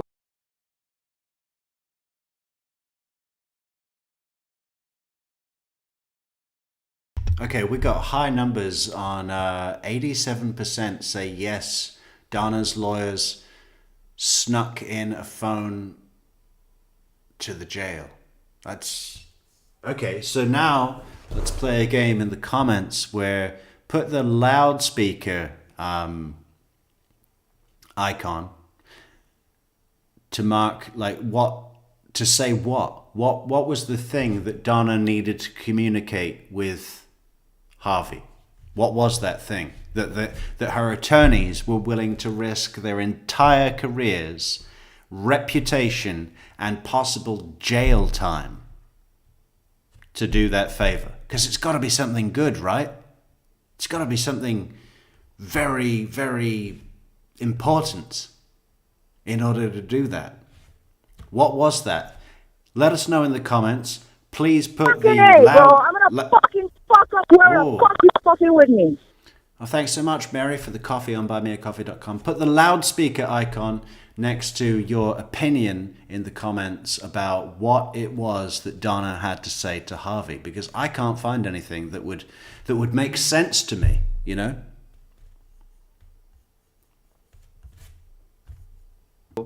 But I'm saying this is what the defense put in their motion in response for a hearing, claiming this was in the affidavit that's still under seal. Yeah. So Tim, obviously, Tim has been in Tallahassee for about 40 years, so it's not that big a city. So, I mean, Tim, there was you had actually sort of filled me in on some of this, but this is all kind of going around the rumor mill. So again, just to add on to what you're saying, that's kind of been the word on the street, but not necessarily. And you're saying that this motion is perhaps under. So Lee says, hello, Lee. Overlapping means while they were with Donna, they were also on the phone with Harvey. Where does it say that? I've not read anything that says that. I mean, you know, I think it's ambiguous. I mean, if someone says it overlaps with their meeting with Donna, you know, they sign in when they arrive. That's the record. But if you know something else, Lee, about how they would be able to narrow it down and they can't be on the phone in the waiting room, are you sure about that? I think they're pretty lax at Leon County Jail. I mean, it's policy that they don't take their phones in to meet in the confidential meeting rooms. But I think it's pretty it's not enforced. So I don't see why they wouldn't be allowed on their phone in the waiting room. But if you know something else, please share it, Lee. Thank you. Scoring that, even though it is a defense motion, but sort of incidentally underscoring this. Well, it at least confirms there are overlapping communication records between Harvey Adelson and the defense lawyers while they were visiting Donna. That's in this document. Yeah. So he just said that, but again, while they were visiting Donna, I mean,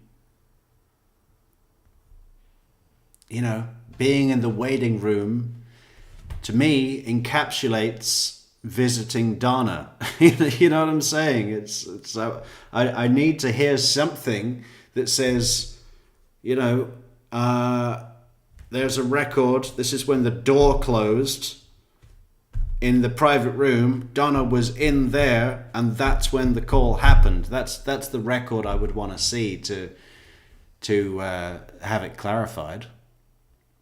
This is that part of page 11 that Tim was talking about. And then there was a previous page that the COE had up. But Jessica Mashali, I guess your reaction to hearing what Tim just laid out, because if true, it's a very serious allegation. I mean, and we're certainly not saying that we have definitive proof or even any proof of this, but this is, again, coming up incidentally in this motion. But I mean, how serious or not serious an issue is it if a lawyer potentially is bringing a phone in to a jail and allowing their client to make calls on that sort of in a private manner?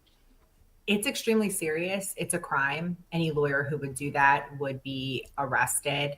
If there was proof, they'd be convicted. They would never be a lawyer again. It's an extremely serious allegation. It's a story for another time, but it's something I've been accused of myself. And of course, it was not true, but, of course, it was extremely salacious and, really a big deal. Other lawyers have been disbarred for the same that I'm aware of, that I've seen. It's extremely serious. What's happening here is the defense is saying that because this judge saw this, and I think the defense is 100% right. And if I was the defense attorney, I would be fighting like hell for this. This judge saw a serious accusation from the state that these lawyers are committing crimes in favor of their client, right? That it is going to the level where they're helping their client use a phone, which, by the way, when you use a phone from jail, like Tim said, that's how escapes happen. I mean, you could arrange the murder of somebody, right? People have gotten phones in jails and used that phone to arrange hits on other people. Also, with these communications, obviously, Donna's lawyers are keeping Harvey informed of the progress on the case, on Donna's case. I'm sure they have regular phone calls, conferences, and so on. If there's something that needs to be relayed between Donna and Harvey directly, why would that not simply be Donna tells the attorney? Then, after the meeting with Donna, the attorney tells Harvey, and just pass messages through the attorney without the need for a direct telephonic communication, recorded conversation between Donna and Harvey directly. Tell Harvey that we need to find this witness and pay them money. And then, I'm not 100% whether attorney-client privilege would apply to Harvey's communication to the attorneys, but I mean, surely there's an easy way around that. He just hires them for something, right? Separate. I mean, why if what's the need? The attorney's in the room anyway. I mean,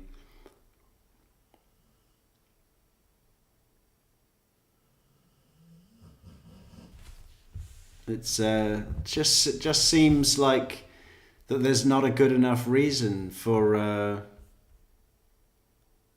doing it. People. This is extremely serious. For them to be involved in that and for the judge presiding over the case to know that, right? And to see that in a legal document, he is going to give it validity, and he is not going to be fair to her and her team because he doesn't. I totally disagree with this woman speaking, Jessica somebody. Can we just hear that again? Phone, which, by the way, when you use a phone from jail, like Tim said, that's how escapes happen. I mean, you could arrange the murder of somebody, right? People have gotten phones in jails and used that phone to arrange hits on other people. This is extremely serious. For them to be involved in that and for the judge presiding over the case to know that, right? And to see that in a legal document. For the judge presiding over the case to know that and see that in a legal document. Well, what the fuck do you think the original charges are? That's a legal document. I mean, the state is making an allegation of murder. The judge, that's why we're here. That's what he's sitting on. So he can maintain impartiality with that legal document, but then the prosecution makes an accusation and suddenly his impartiality is just overcome and he can't see any other way and he won't listen to the defense counsel. I just don't see that happening. Is going to give it validity, and he is not going to be fair to her. He's going to give it validity. I mean, I just don't like the way this woman is talking about Judge Everett. Her and her team, because he doesn't respect her lawyers any longer. Right. So the reason that it's in here is not because they're admitting that it's true. They have to put it in here to properly defend their client and say, hey, wait a second, this judge saw this. This judge does not belong on this case anymore. And I think it's pretty clear they're right. Yeah. This is it just got interesting real fast with Tim laying it out and Jessica hopping on there. Josh, before we dig into this a little bit more, I assume from what I'm hearing that they don't take lawyers' cell phones when you go to jail. Is that right, Tim? They when you go into the jail, they allow you to keep your cell phone? No. I will tell you, most jails do not let you bring them in. Okay. Leon County, they get lax with lawyers and bar cards. There's a sign. It used to be we could bring them in, but then a lawyer was doing the same thing. A lawyer would go in there and let their clients talk on phones non-recorded. So now they make it so no lawyer can bring a phone in. And there's signs you can't bring a phone into the jail. Now, I'm not saying it's true. I'm not going to discredit any lawyer. Evan says, Metrix, the prosecution is using cell towers and tracking all phones using outside company due to client-attorney privilege. What's your point? I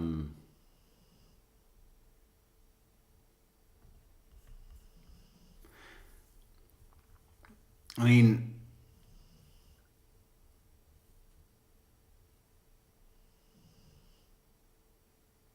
I'm not sure they are using cell towers without, before the warrant was granted. I mean, there's two instances of this. There's the records that they requested, which is just like, what phone number was called and what was the duration of that call. No listening in, no location. And then the wiretap and the track and trace, which was only from January 10th to February 24th, it was terminated. So that portion, they have the information from the cell towers and the the recorded wiretaps, but before or after that point, it seems to me, from what we're looking at, that they don't. I'm just saying based on what these motions say.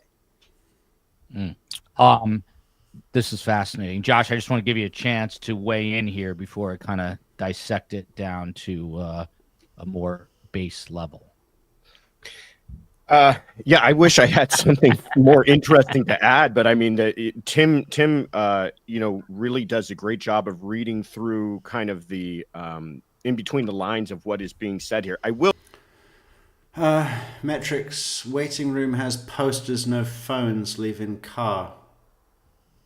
All right. Well, I'm not making a case for it. I'm just I guess what I'm trying to find is, is that verified? Because they will go into it in this in this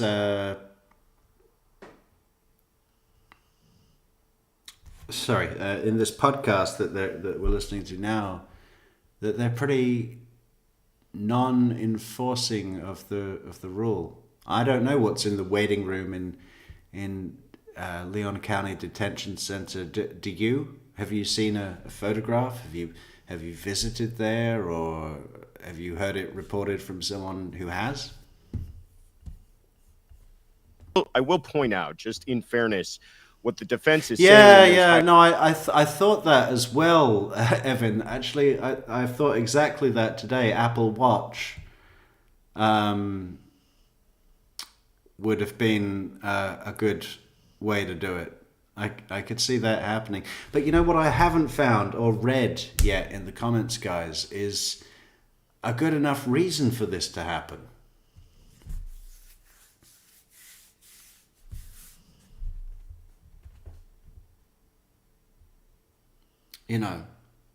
Just thinking that they're not going to get caught. I mean,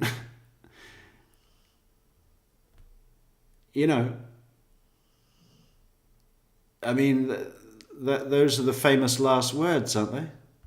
Highlighted portions that we showed is that they're saying these are false allegations being made. That this is the information that was provided to the judge in the affidavit seeking warrants, but this is false information. And furthermore, it made the request for ex parte communication invalid because we should have had an opportunity to reply and respond to these false allegations before the judge made any kind of ruling on this.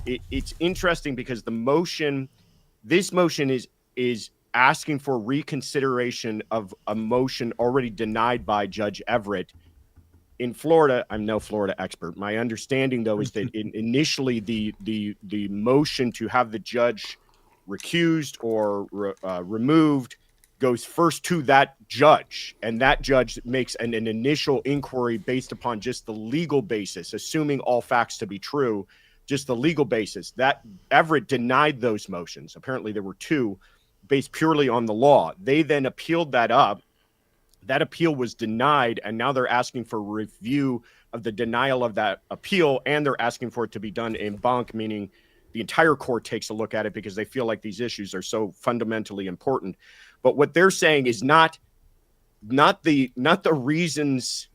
They're agreeing with the court that yes, a judge is allowed to look at warrants, and a judge is allowed to look at warrants concerning cases in front of him, but they're taking issue with the timing of this, which I'm not as sure as to that argument as much as the other part being this is not what's contemplated when we're talking about a judge going ex parte, is not certainly having this kind of information that is so accusatory of the defense without allowing the defense to have an opportunity to respond.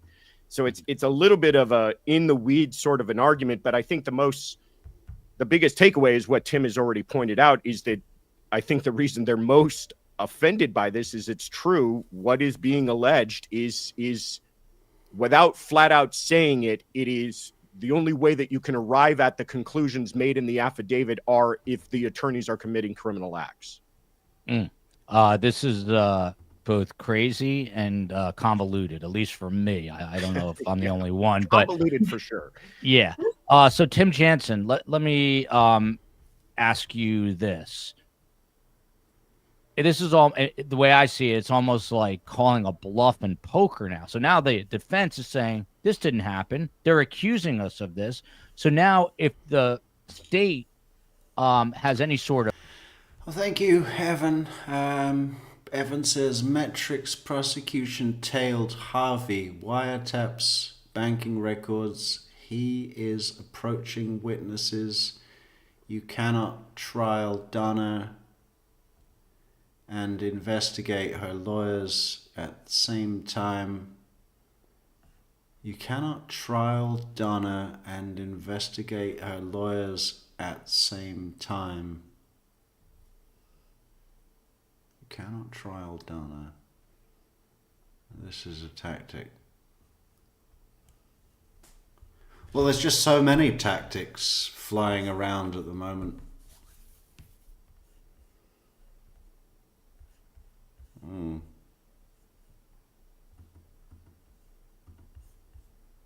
tangible proof of this, wouldn't they have to come forward and say, hey, this is what we have, Judge? Well, if you look at what the defense is denying, they were denying the right to impeach a confidential informant, which might have been one that they said has numerous felony convictions. If you look on page 6, that they could impeach him, and they didn't get an opportunity, which is correct. They didn't. That doesn't say anything about there was no phone calls, right? Now, it looks to me like they're denying that they would never be tampering with witnesses, which I'm sure, and I hope they are, and I'm sure they're not doing that. And there are some points in there that are valid, that the timing of this motion for these trap and trace and these allegations of misconduct by the lawyers before the judge who's handling hearings, including motions for bond, that is kind of problematic. Because if you throw something up there that the lawyer is being unprofessional and possibly maybe committing a crime, and this same judge is ruling on your hearings, and you never got a chance to respond to these bombshells. You cannot try Donna at the same time you charge an attorney for using phones in jail so Donna can call Harvey.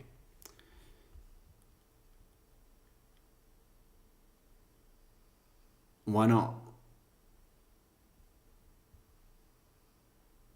You cannot try Donna at the same time you charge an attorney for using phones in jail so Donna can call Harvey. I mean, I don't think there's anything preventing... If Donna's lawyer commits a crime, you know, he can be charged. I mean, the fact that he doesn't have immunity from criminal charges because he's representing Donna. If he goes and kills someone tomorrow, he would be arrested. I mean, the fact that it's the potential crime involves the client he's currently representing, why would he not be charged? Allegations in these affidavits, it does kind of give an unfair advantage to the state, and it affects their reputations, and judges rely on reputations a lot when they decide motions in court and how their rulings are. If they get a lawyer they know they can't trust, they're not going to side with them. And lawyers and judges do know lawyers who do not always give them the truth, sometimes skew things that the judge doesn't want to get overturned later on. So this is, I say this is a pretty good motion to recuse the judge, but I find some of the allegations in there really concerning if they're true. Like, I don't know if they're true. Yeah, this is pretty wild. What Can I? Yeah, I'm hop so in. sorry Judge. I'm just wanted to. This is the part I'm not, and maybe I'm missing something. on page 11, as you pointed out, Tim, there's this portion that's in bold.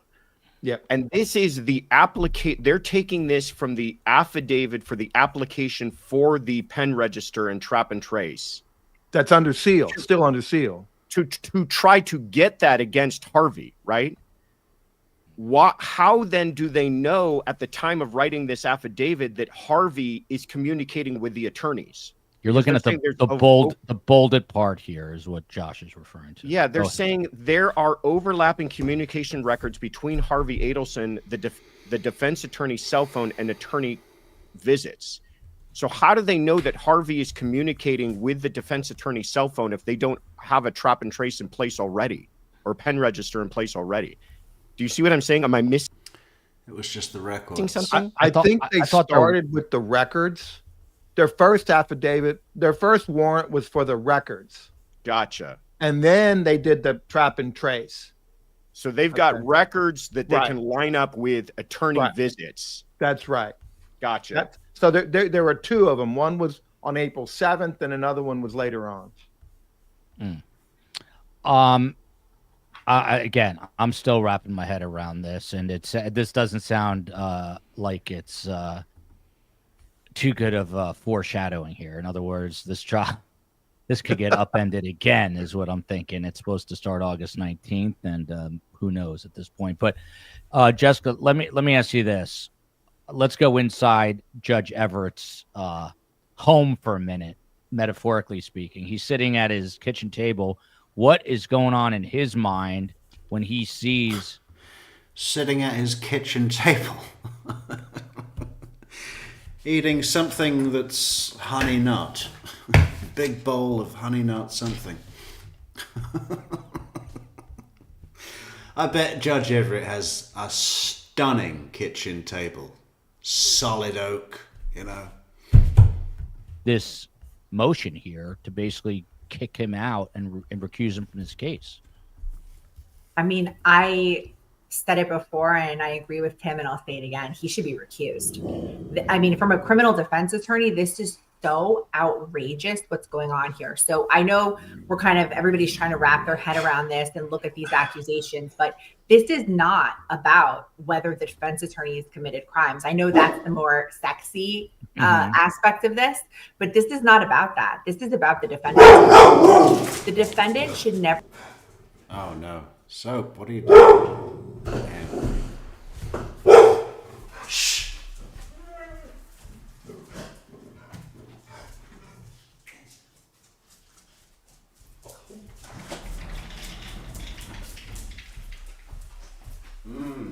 This is about the defendants, right?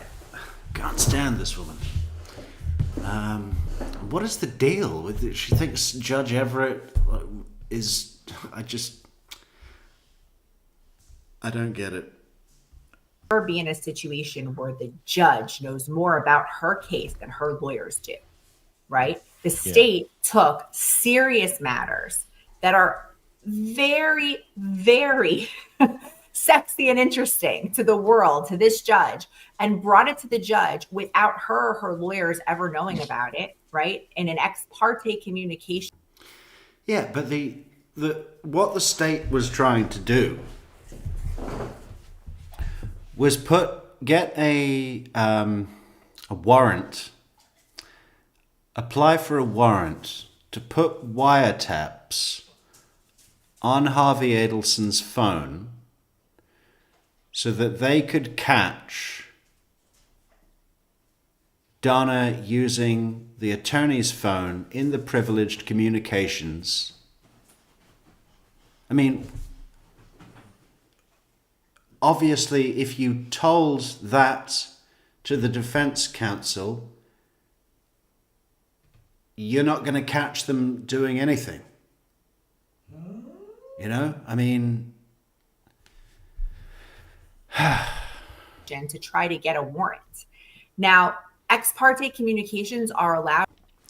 Oh, hello, Evan. Thank you so much. Donna's lawyer can be charged, but not go after him while representing Donna.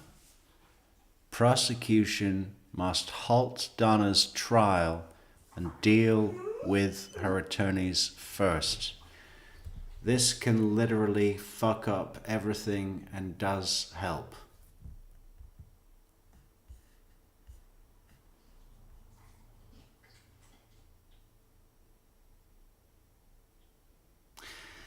Donna's lawyer can be charged, but not go after him while representing Donna. Prosecution must halt Donna's trial and deal with her attorneys first. This can literally fuck up everything and does help.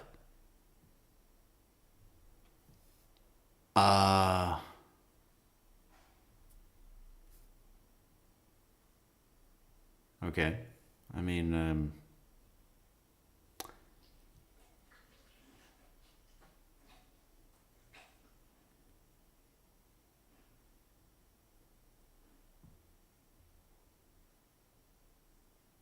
I just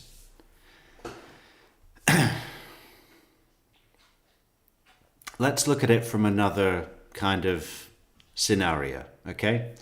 Let's say that investigators captured a videotape of Donna's lawyer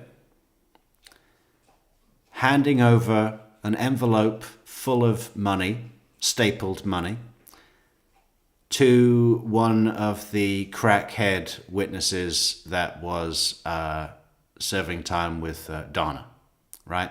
And also with the envelope was a printed instructions of what that witness was to say at testimony. Let's say that happened. You think that they're going to proceed with trial and allow that lawyer to be representing Donna? It might be a little bit more of an extreme scenario, but I'm using it to demonstrate interfering with the application of justice, or whatever you want to call it, right? Fucking with the shit. If the lawyer is caught fucking with the shit in a way that is completely, demonstrably unethical and illegal,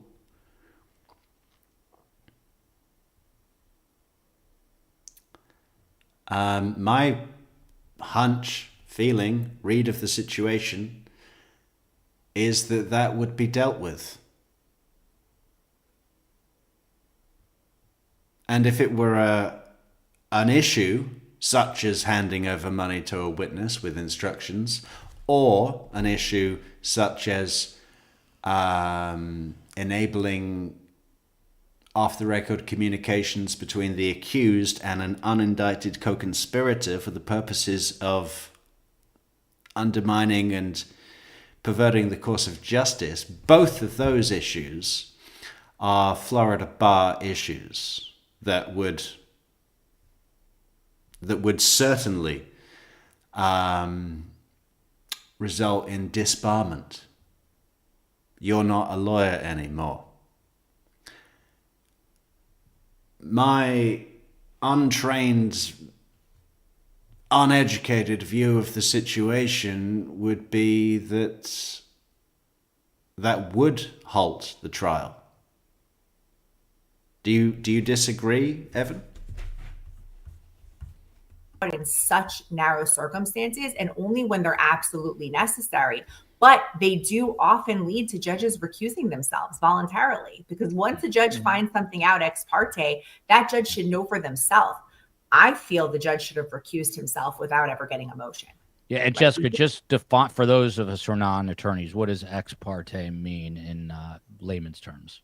It's a communication between the judge and one party, right? So the ultimate job of the judge is to not take one side over the other, right? The judge has to be neutral. That's the entire role. The judge must be neutral. Now, When a judge has an ex parte communication, again, they are allowed, but in very, very rare circumstances when they're necessary. Here, in a case like this, where I don't think that whether this communication was ex parte without defense being present or not would affect Judge Everett's neutrality.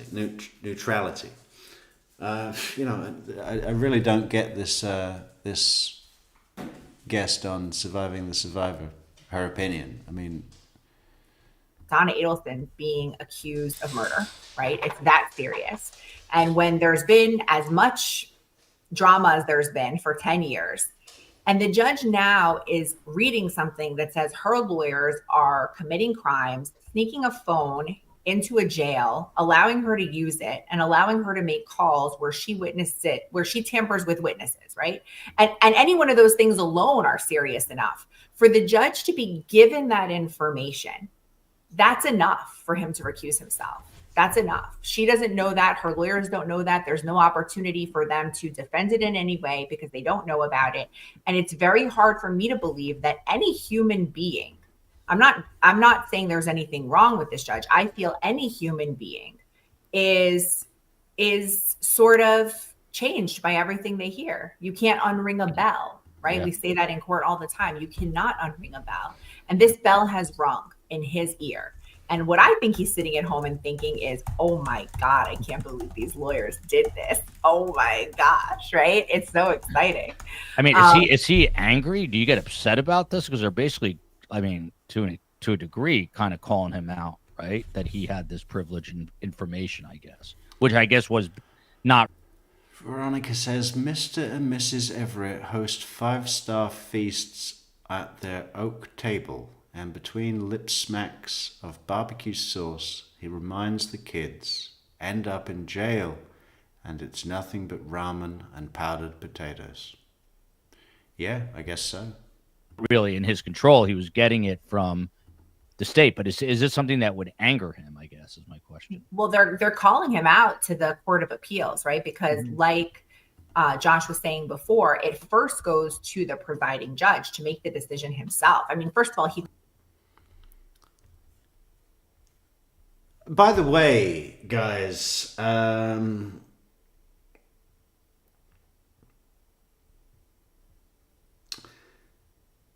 this issue about the judge having an opinion, being biased, whatever it is, it's not,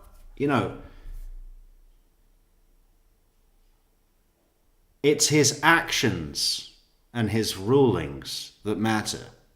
Even if he does have an opinion, I'm sure that he does, right? I'm sure that he does. But I believe he has the self-discipline, training, and professional wherewithal to not let his actions or rulings be dictated by his personal, private beliefs. Do you think that there's any chance that during the trial of Charlie Adelson that Judge Everett didn't think he was guilty?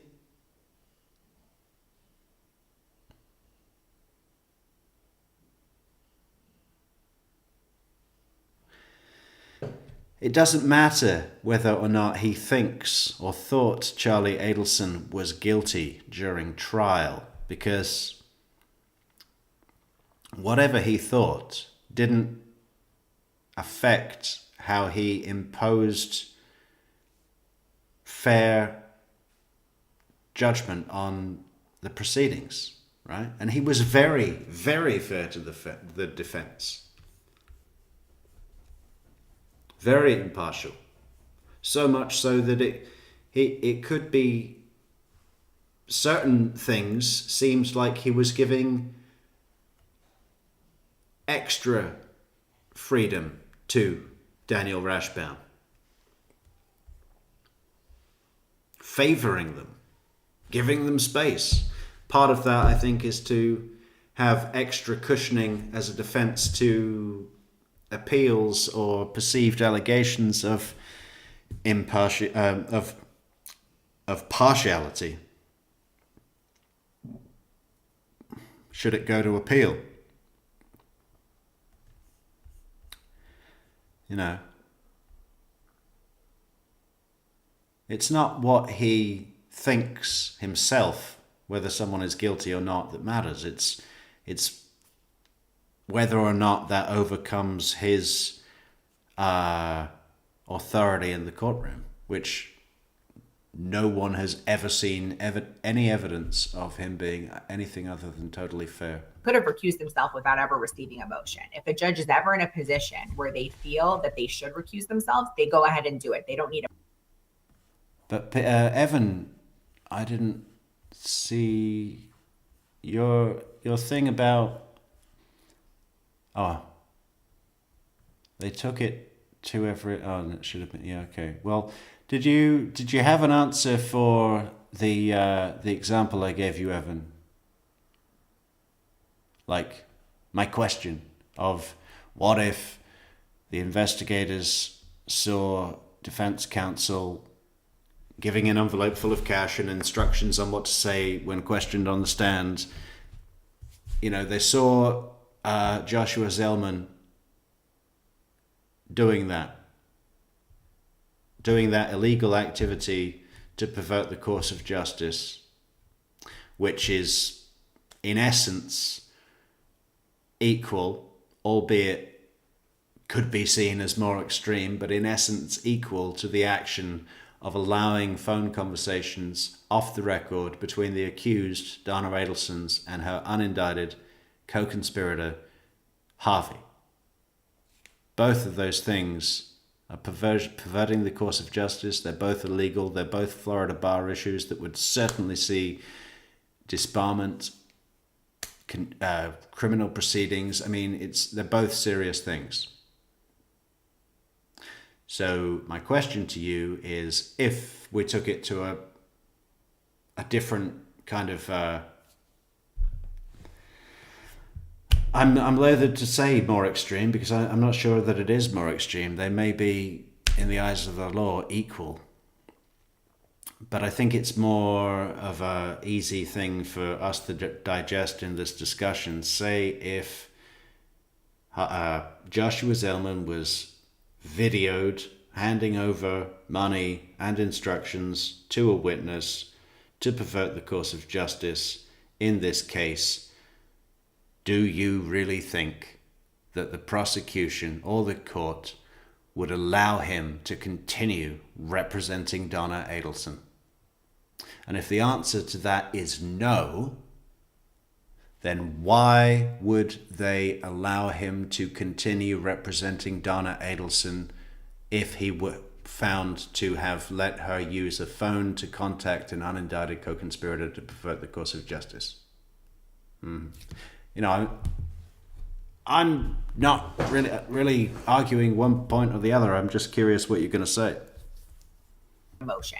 So that's one. Then step two was he received a motion, and the motion let him know, we think you need to recuse yourself for these reasons, and laid it out to him. And he decided, no, I'm not going to. In the business, I don't know if these guys will agree with me, but we usually say, like, if you file a motion and there's grounds, the judge really, the best thing for them to do is just recuse themselves so that it doesn't go to a court of appeals. If they recuse themselves, they've done nothing wrong. That doesn't mean they've done they're not admitting to wrongdoing. And in fact, it's not his fault. They submitted a motion to him, right? It's the state's fault.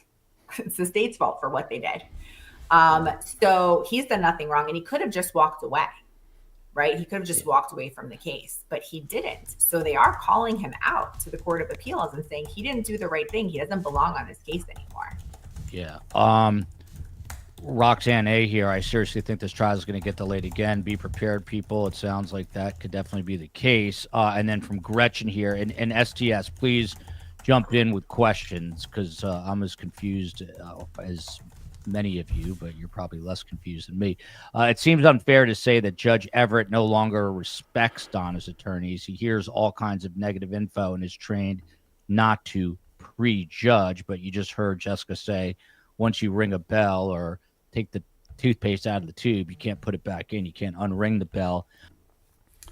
This thing about, once you ring the bell, you can't unring the bell, you can't put the toothpaste back in the tube.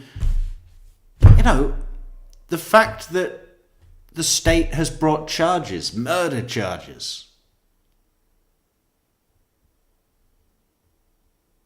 is big enough, right? You can put that aside and act fairly, but if they make an allegation that another offence happened, then they're unable to put it aside. You know, I don't get it. I don't get what this thing of like, I've heard this information. I've heard that the state has made an allegation that the lawyers let Donna speak on a phone. Now I find it impossible to be unbiased. I'm overcome and I'm no longer impartial. What the fuck do you think the original allegation of murder is? How is it different?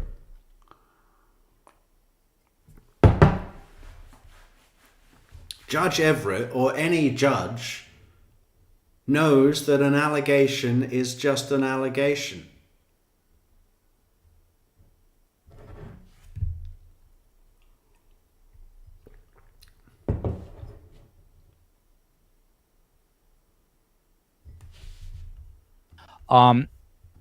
Josh, I'm just hung up on this. So you're the former LA prosecutor of the year and host of so let me ask you this. LA prosecutor. Butter him up before you knock him down. Congratulations. Yeah.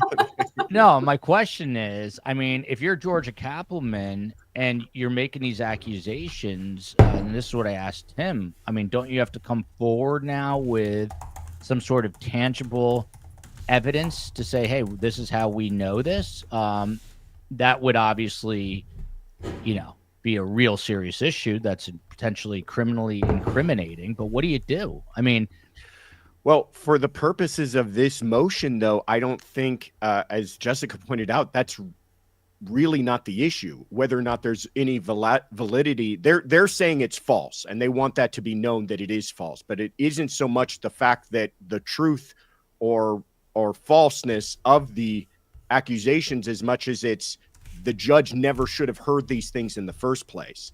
And if the judge was going to hear these things, he should have shut down the ex parte. Their argument being he should have shut down the ex parte and should have allowed for an actual hearing so that they could dispute these allegations if he was. What would that hearing be? Let's just imagine it for a second, right? There's the courtroom B or G, whatever it is. Whatever, the fucking courtroom we all know and love. Judge Everett's up there on the big box. You got Sarah Dugan and Georgia Kappelman over there. You got Joshua Zellman and Jackie Fulford over there. And the state stands up and they say, Judge Everett, we want you to grant a motion for us to install a wiretap on Harvey Adelson's phone because we suspect that these defense lawyers are going into the jail and letting their client speak on the phone with Harvey, and we want to catch them doing it. I mean, please just think about that and tell me what the fuck would be the point of that. Okay, so then defense counsel would answer and say, Judge Everett, these allegations are false and we definitely didn't do that thing. And Judge Everett says, I think the defense counsel might have taken a phone in and state, I will approve your application for a warrant to install a listening device on the phone of Harvey Adelson so that you can catch this defense counsel that are sitting right here listening to me say this, that you can catch them giving a phone to Donna so that she can speak to Harvey. And do you think that the next day Joshua and Jackie go to the jail and let Donna use the phone to speak to Harvey? Obviously, that wouldn't happen if they were privy to the warrant being granted. So why the fuck would it be argued in front of defense counsel? Anybody got an answer for me? It's going to grant any kind of a warrant based upon these allegations. That's their argument. So it doesn't really go towards their it doesn't really matter for their purposes of the recusal of the judge whether or not there's truth to it. But a thing that I don't know, and maybe somebody else on the panel knows, it would be interesting to me as far as whether or not the court is going to do anything about this is I can't imagine they did not have these affidavits as part of the original appeal that went to the court and was denied. So if in that appeal was these affidavits with these statements, these allegations about the defense attorneys, you would imagine, maybe everybody will disagree with me, but you would imagine that the Court of Appeal will say, yeah, we've already heard this. We've already seen these allegations. We already know that the judge considered that, and we still stand by our reason that this is essentially routine judicial review of warrants, and judges are allowed to review warrants, and warrants include allegations in their affidavits, and nothing here is outside of the norm, and we're not going to, what do you call it, topple the turnip cart or whatever it is in order to allow this judge to be recused. Judge Everett is on the verge of retirement. He's a young man, Michelle, and looking good. He's got at least 12 years left of the sitting on the bench. Easy. Just because he happened to review an affidavit. I don't, if in other words, to me, this might have more success, and maybe I'm being cynical, if they're telling the appellate court something they didn't already know the first time around. But I have a feeling that if they already knew this the first time around, whether or not it's that same panel or the entire panel is going to go, we've heard this, nothing's changed our minds. By the way, before I forget, Phil and Scott are back tomorrow, new time, 5 p.m. because Phil, the real life Magnum PI, is back in Hawaii. Annie K here. Tim, what would Donna's motivation be here to delay indefinitely, which I don't understand because I think she hates jail more than anybody and she wants to get out. But is there any sort of ulterior motive, I guess, with this? Well, I don't think on behalf of Donna, other than getting a fair trial with a fair judge. The better course of action in this case would have been to take. I don't think this is accurate. I think this is all about appeals. That's the motive here. Right? What were we saying? We were saying the defense wants Judge Everett off the case, wants Judge Everett to recuse himself. Judge Everett has refused that request, that motion, denied that motion. Okay, so now the defense wants the en banc panel to hear that and agree with their reasons why Judge Everett should be off the case.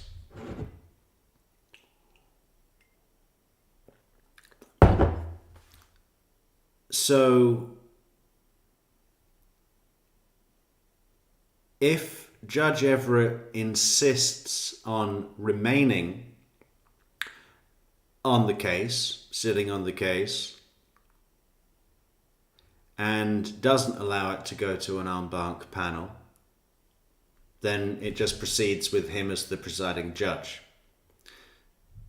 which would probably give some, not very good ammunition, but it would be something for the to mention in appeal, maybe. Not that it would count for much, but they would say, oh, the judge had a vested interest, insisted on sitting on the case, the prosecution was crooked, the jury pool was tainted, and everything was the perfect storm for an unfair trial, and we want a retrial or an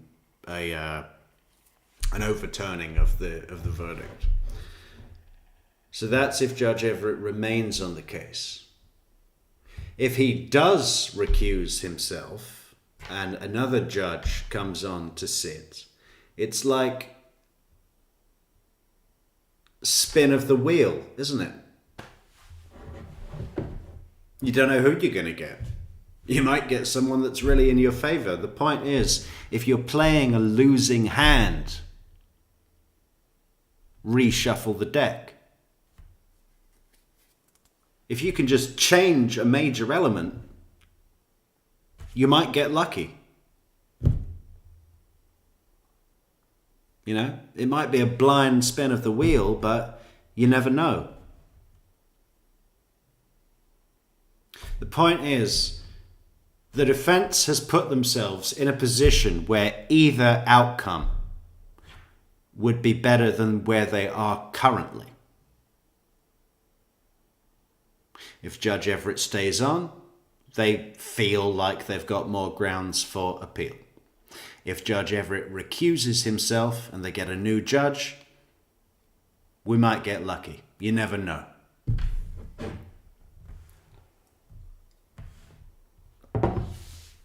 Reshuffle the deck, spin the wheel. Take this to a separate judge not handling this trial. Now, the other issue we got is Judge Everett is the criminal administrative judge for the circuit. So he's, when you don't have a case, he's the supervisor. You have questions, complications. And on the other hand, you got, should they have given the defense an opportunity to respond? You would think yes. Oh, hang on, we've got a few more comments from Evan here. This is because the judge's impartiality and ability to fairly judge the case could be questioned.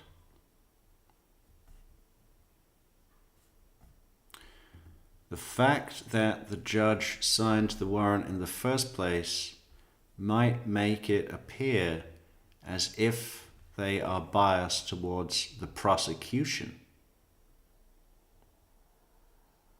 Towards the prosecution? You mean biased in favor of the prosecution?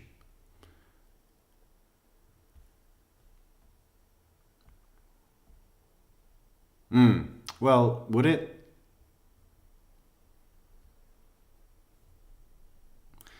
Would that mean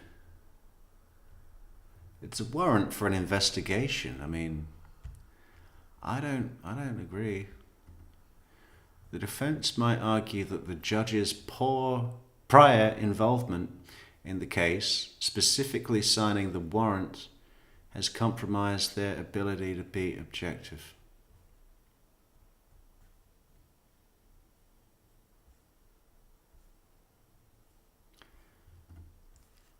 An independent and honorable judiciary is indispensable to justice in our society. A judge should maintain and enforce high standards of conduct and should personally observe those standards. I mean, he does. Very much so. He's a brilliant judge. And one of the least biased I've ever seen, if not the least. So that the integrity and independence of the judiciary may be preserved.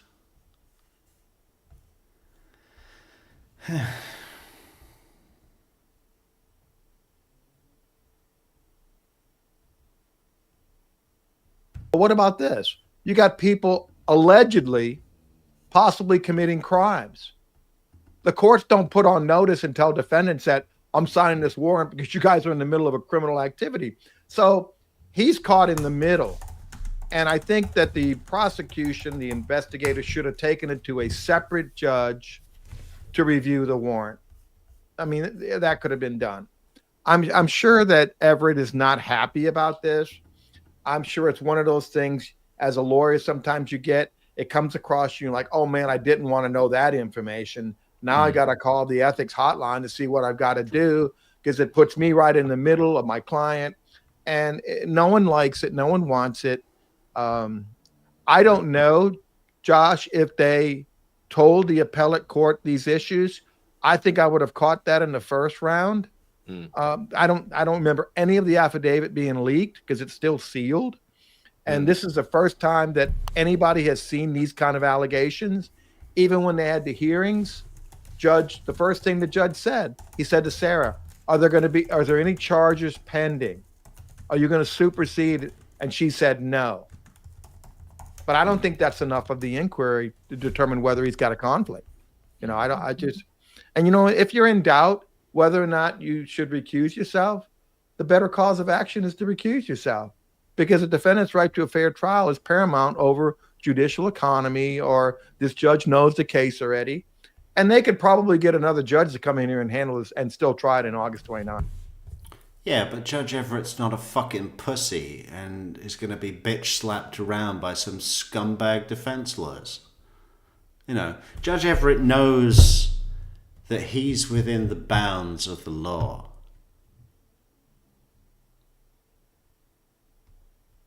Right? I mean, he'll stand up against any appeal or anything. I mean, maybe he will, step aside with an abundance of caution in the interests of not even an appearance of impartiality of partiality. You know what I mean? But I doubt it. I hope not.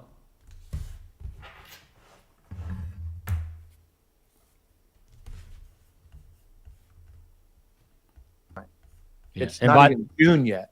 Yeah, and Tim, I was going to ask you that, but by the way, you know, it's not just Donna Adelson here who's being, you know, tugged around. It's the Markel family. I mean, Ruth, Phil, Right, Shelley. right. I mean, what do you think it's like? What's this like for them right now? Because now this is a whole. I mean, this is a literal curveball coming out of left field, and they probably don't even know about this, the nuances of this motion. They probably don't until this show. Yeah, I haven't seen any in the Democrat talking about this, and they cover it daily. This is the first about this motion that's been released. There you go. Best guests, Tim Jansen. Lindsay Goebel here to Jessica. But wouldn't the wiretap, and this is what I think this is what Josh was asking about before, but wouldn't the wiretap they did on Harvey's phone confirm these allegations if they were tapping? But I don't see the state filing anything that wasn't true. But this would be the. So I'm confused because you're not going to get me on that. Jessica, go for it. Just answer. It's not for me. Oh, they think the state are above board. No, the state are not above board. The state. Well, not as a rule, but we've seen 3 trials of the same case. Has anybody seen anything from the state that's not above board? Even questionable? I haven't.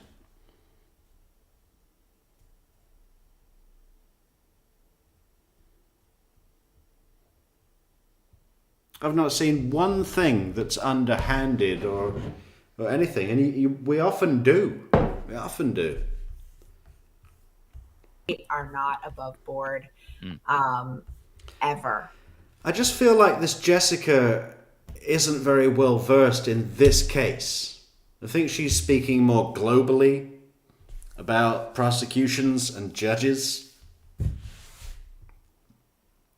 and perhaps her opinions would be seeming more relevant if she were talking about another case. But we're talking about Georgia Kappelman and Sarah Dugan as the prosecution, and Judge Everett as the judge. And what she's saying doesn't paint a familiar picture to what we all see and know, right? I don't find at all. And I think that what Tim, no offense, prosecutor of the year. No offense, prosecutor of the year, right? But I think what Tim was look how saying, innocent Josh is. How could you say that? in terms of the prosecution. Evan, I know this argument is being made, but I mean, just because it's being made, You know, what is special about this case that says that the prosecution should not have gone to Judge Everett?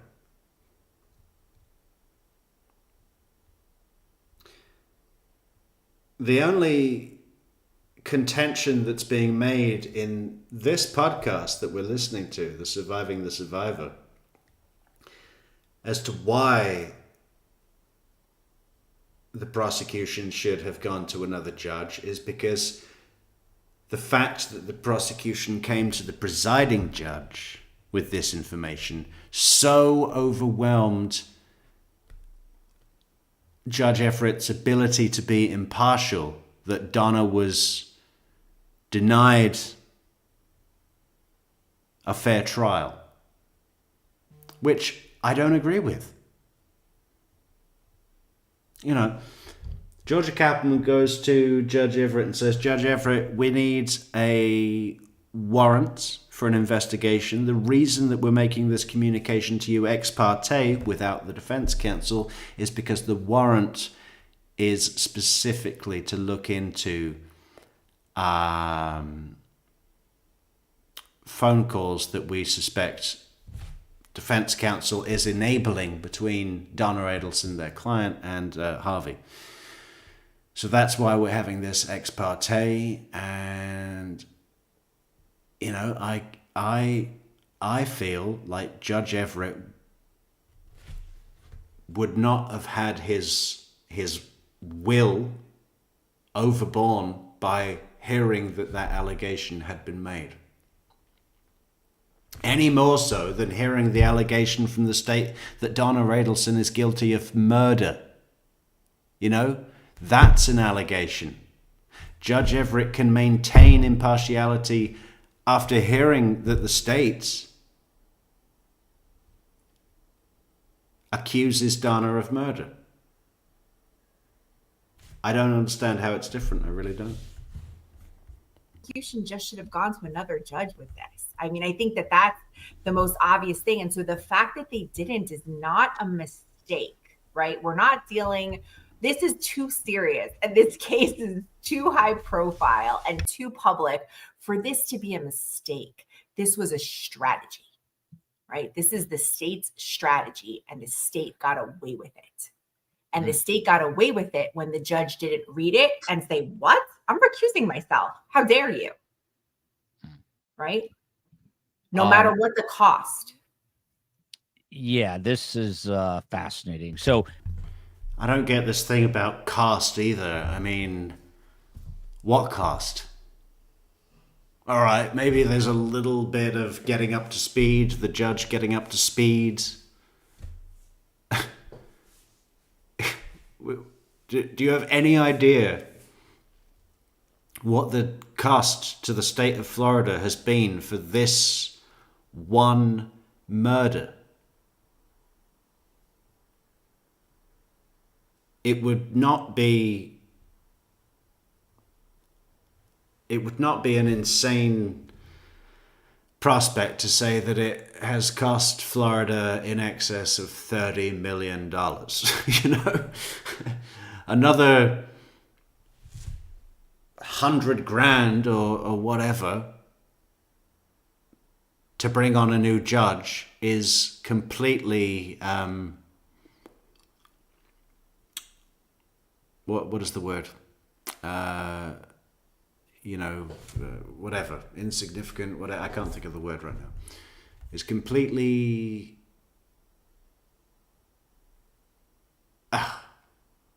there is a word, I just don't know what it is. I don't know why they're talking about costs. It's ridiculous. You know, in terms of the investigation, 3 trials, 1 mistrial, huge extra cost there. I mean... and it's ongoing. It's an ongoing cost. Then why?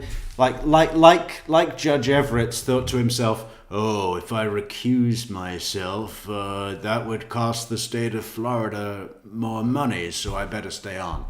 That's not happened. That's ridiculous. You know? Josh Ritter, to you, hypothetically, if two things, is a judge allowed to say, no way, I'm staying on, this is my case, I'm staying on? At what point is the judge no longer in charge of his own decision as to whether or not he's going to be able to adjudicate a case? Let's go through some comments and catch up. Veggie Girl says, prosecutors are paid the same whether they win or lose a case. There is no incentive to play tricks. I don't think they've already got as close to what you could call a slam dunk case. You know, they are not lacking. Okay, no case is a sure thing. You never know what's going to happen when the jury goes back to the deliberation room and so on. But man, they've got a shitload of evidence, haven't they? Do you think the state is going, oh, I wish we had something else. You know, I wish we had more to show the jury. I mean, come on. The state is confident, as confident as you could be. Yeah, there's no incentive to play tricks. And it's not about Georgia getting paid more. Like, you know, yeah, they get paid whether they win or lose. But even if they didn't, you really think Georgia Kaplan's the sort of person that would play tricks like that to have personal gain? Again, never seen anything to indicate that. Quite the opposite.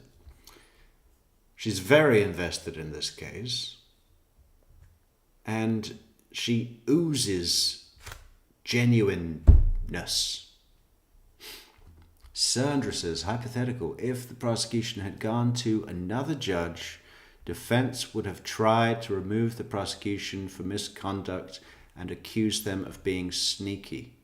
Yep, that's their job, to have a problem with anything. Right? I like that, Sandra. Thank you. Mike Petty.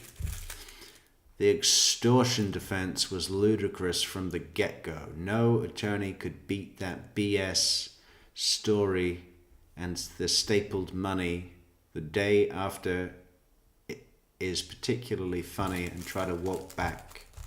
What kind of idiot staples money? Yeah. The judge's previous action, signing the warrant, creates a potential conflict of interest. The judge may have a vested interest in the outcome of the case, and therefore the case may be unfair.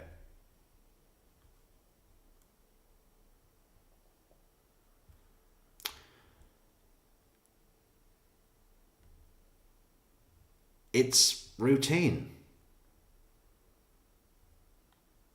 Judges routinely sign warrants to cases, search and seizure warrants, to cases that are in front of them. Pending cases. This is not an unusual thing, Evan.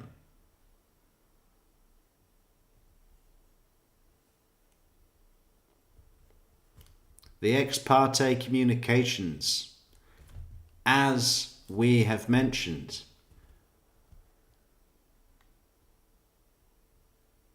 the communications sought a warrant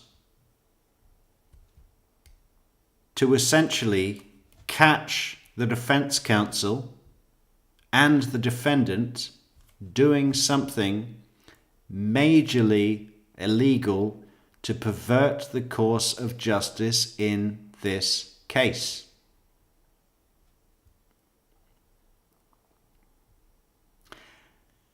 It is not a reasonable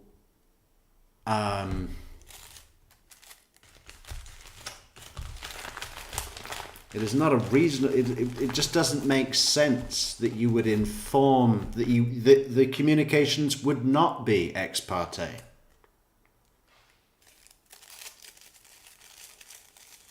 It's like if someone has been stealing my Amazon deliveries from my front lawn, right? And I spend $1,000 installing a secret camera or a doorbell camera to catch the thief stealing the packages. But I also put up a huge sign with bright lights saying this Amazon package is being monitored by a camera. If you steal my Amazon package, you will be caught on film and reported to the police. You know, the example I'm trying to draw is that when the thief comes back the next day and there's a nice big Amazon package, he's going to know that he's being monitored and will not steal the package. Perhaps. I mean, I'm just trying to put it in another scenario, you know?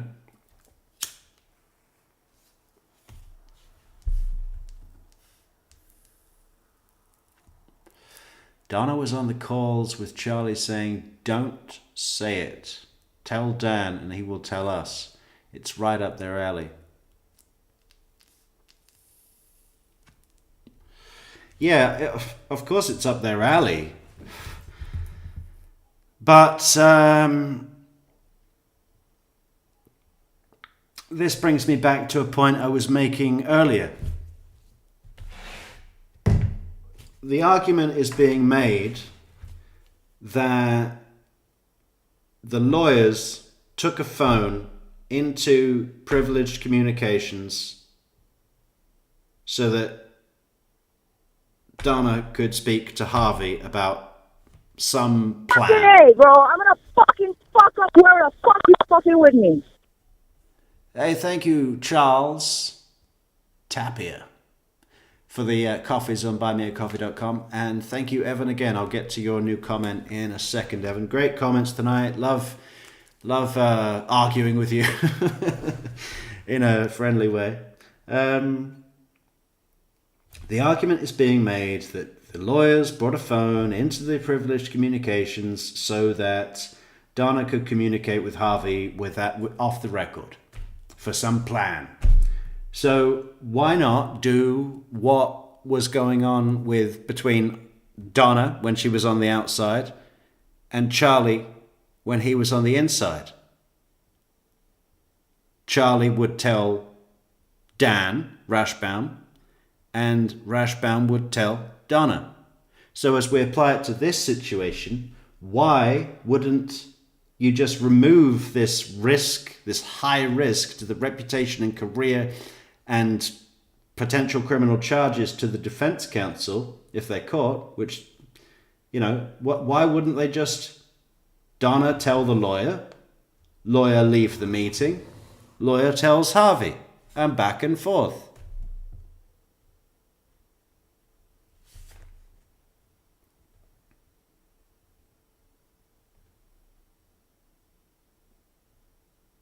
And this thing about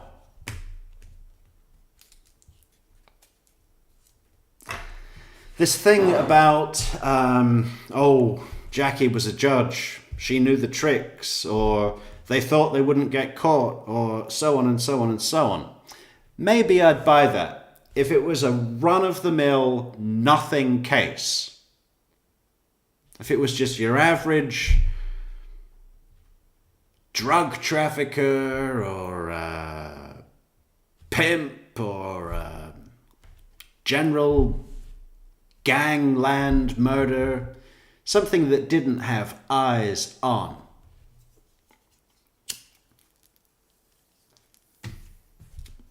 And something where the prosecutor wasn't so well acquainted with the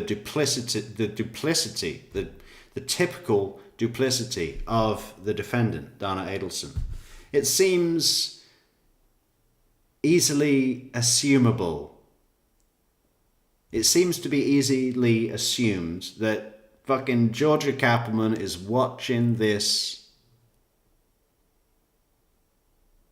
closely. More closely than your average case.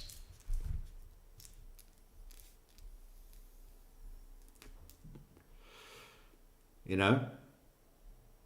So the thing about they just thought they wouldn't get caught.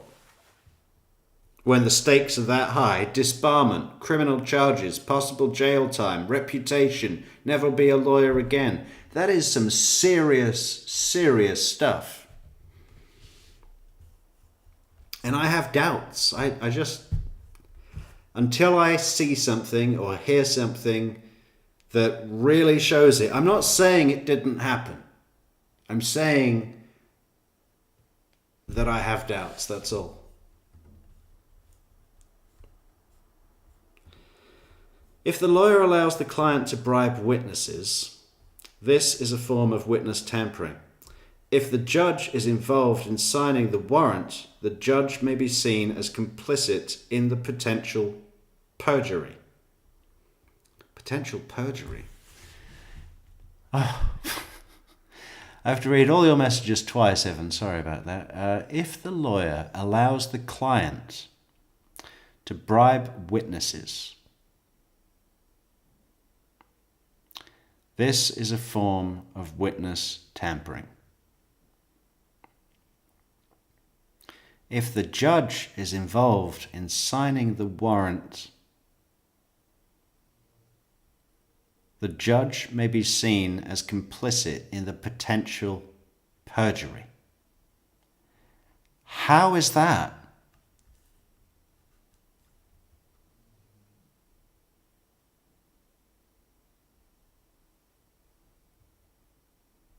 The judge would be signing a warrant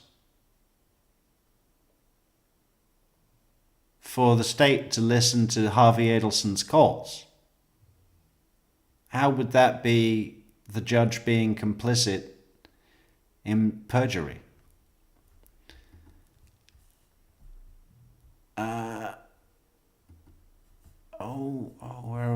are we going now?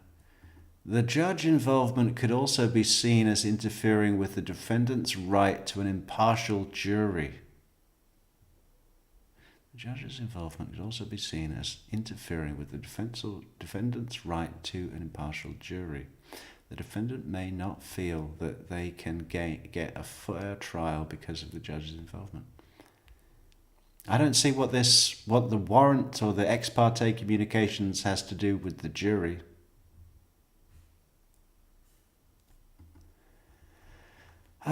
Neverly says, I will think if the judge didn't sign the warrant, then he would be complicit, because it's a crime for lawyers to slip phones to defendants. I agree. Thank you, Neverly. Tiffany says, and the prosecution needs to be replaced too. They overlooked rash conflict because they are too invested. They also didn't charge new lawyers because they didn't want to stall the trial. No,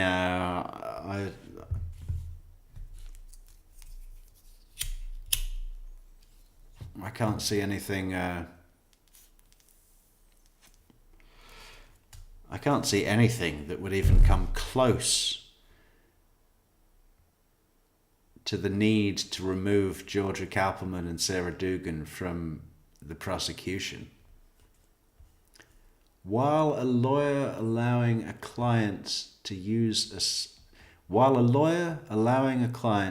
phone to bribe witnesses is a serious offence, the fact that the judge signed the warrant raises an even more significant issue, which is what?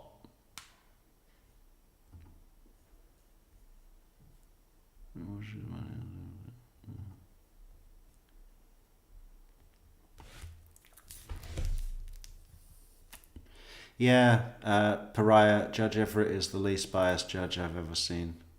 Biased.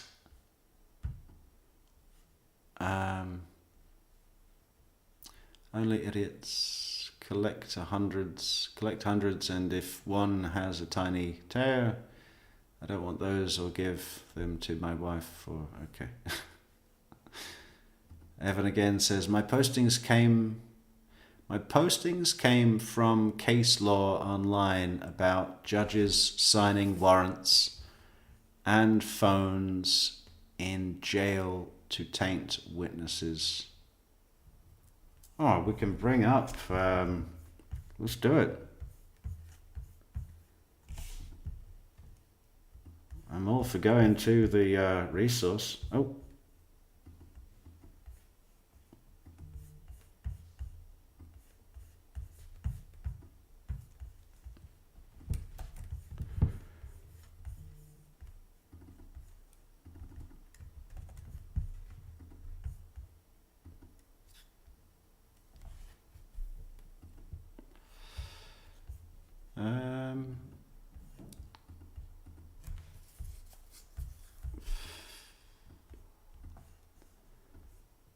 So, what was it? Code of Judicial Conduct. A judge shall perform the duties, blah, blah, blah. It was...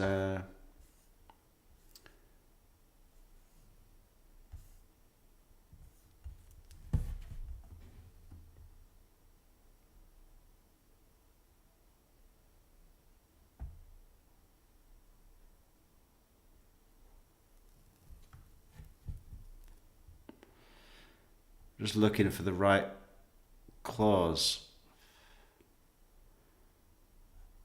It was 3. No, it was Canon 3, paren B, paren 7. A judge shall accord to every person who has legal interest in a proceeding or that person's lawyer the right to be heard according to law.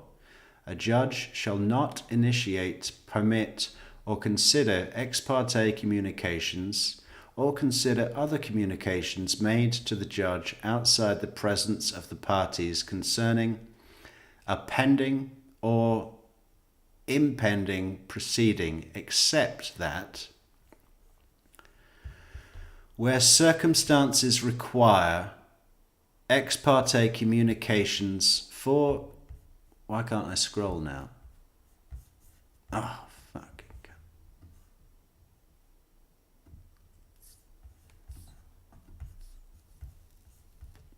Hang on.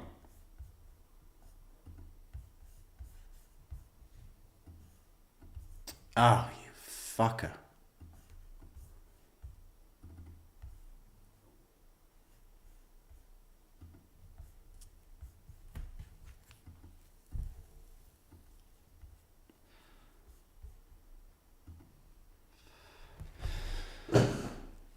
Except that, where circumstances require ex parte communications for scheduling, administrative purposes, or emergencies that do not deal with substantive matters or issues on the merits are authorized, provided the judge reasonably believes that no party will gain a procedural or tactical advantage as a result of the ex parte communication, and the judge makes provision promptly to notify all other parties of the substance of the ex parte communication and allows an opportunity to respond.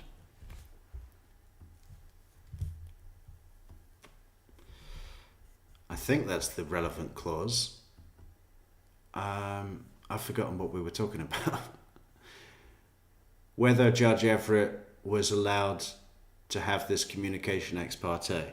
Well, I'd say it falls under emergencies that do not deal with substantive matters or issues on the merits are authorized.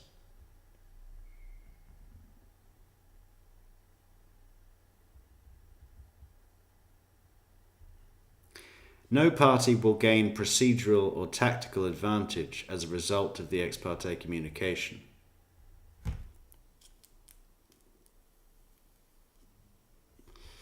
It's kind of complicated.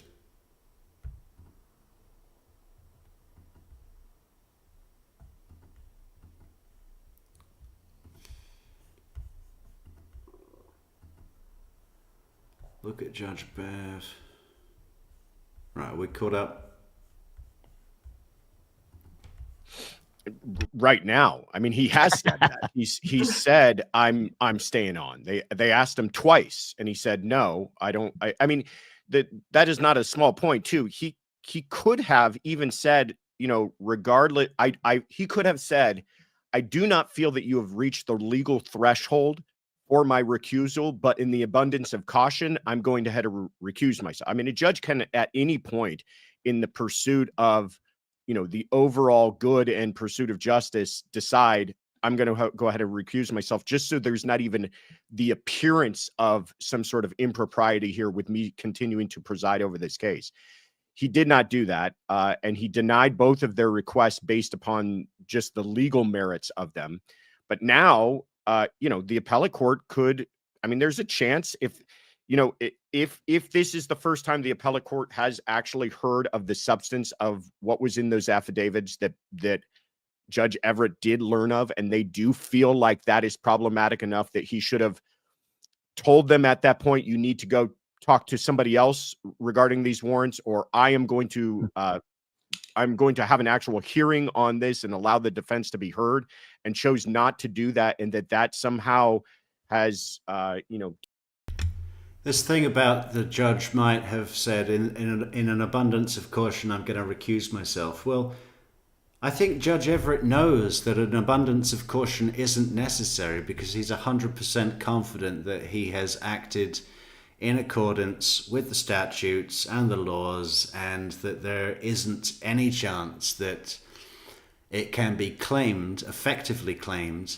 that there has been, that he has not been impartial.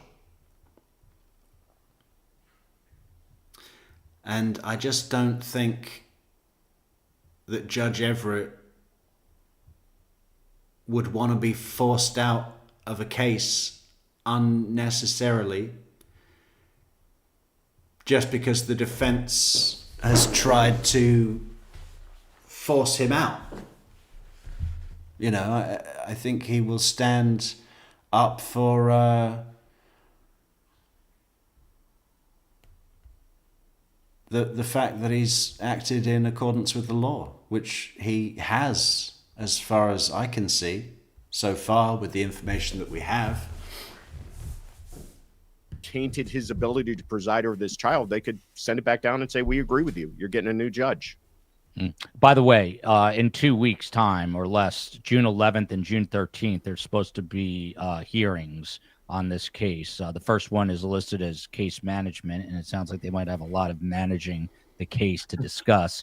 And then on June 13th at 9 a.m., the other one's 2:30, but on the 13th at 9 a.m., there's 2.5 hours set aside for potential venue change. And not only Neville, darling, gets straight to the point here. This is the question. This is for you, Evan, or anyone else. Can someone answer this question? Neville says, why would the state tell the defendant they want to wiretap phones? It would defy the purpose. a judge change, but a venue change. So neuropsych Zena here to Tim as we try to continue to sort this out.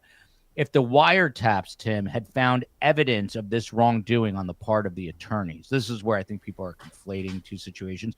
Wouldn't that info have already been made public? They wouldn't have been wiretapping the attorney's phones. They were wiretapping Harvey's phones, right? That is correct. Okay. And because they, I think a Brady violation is just a Wisconsin thing. Once the state obtains evidence, and if it's relevant to the defendant's case, then they are abilities. Then they are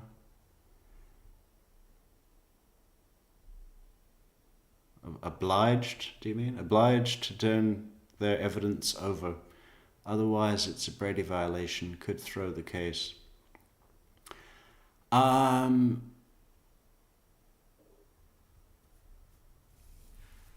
I agree. This thing about informing the other party of the ex parte communications, let's say it went like this. The state says to Judge Everett, Judge, we need a warrant for a wiretap because we suspect that there is that Donna's talking to Harvey essentially when she's not supposed to be, and it's off the record. And Judge Everett grants that. Defense counsel are unaware, and the state has the wiretaps, and they monitor the phones, and they don't find any wrongdoing. Okay, it's now become a non-issue. Probably wouldn't even get brought up. The judge's opinion hasn't been affected. If anything, he might think that the state was overreaching and desperate or whatever, or he could just be impartial, which I believe he would be. But the point is, it's become a non-issue because the investigation went ahead and nothing was found. So there's nothing to bring up to the defense.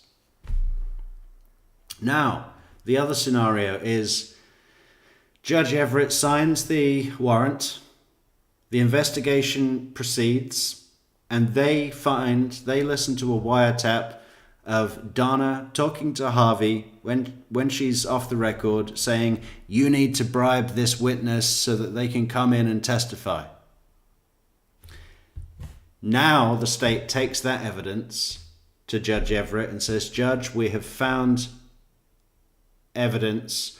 We need to bring this up at a hearing and give the defense an opportunity to answer what we have found.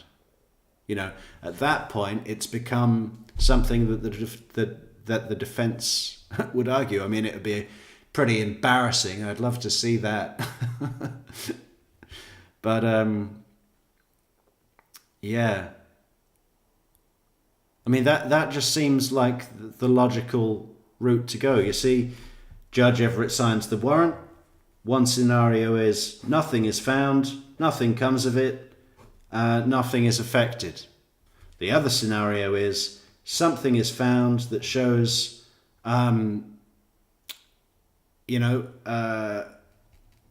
defendant trying to pervert the course of justice, tamper with witnesses, and so on.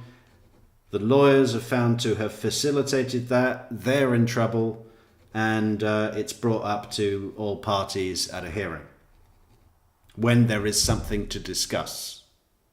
I mean, I don't see where the judge has been made biased in those scenarios. Knew that the attorney was involved. If you remember the last hearing, there was questions about what's called the taint team. They had a separate team that was reviewing the wiretaps to make sure that the prosecution team didn't get any of the attorney-client privilege information. But you're right. If the lawyers did something wrong and the judge got this information and the prosecution knew they did something wrong, they have an obligation in Florida as a Florida bar member. If you know of a member that's violated the Florida bar, you have an ethical obligation to report that to the bar, or you can be disciplined. Now, I'm not saying they did, but we see this affidavit now, and it appears in the affidavit just by the allegation.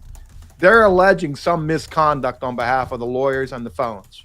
They're alleging that in their affidavit to get these wiretap or this tap and pen and trace.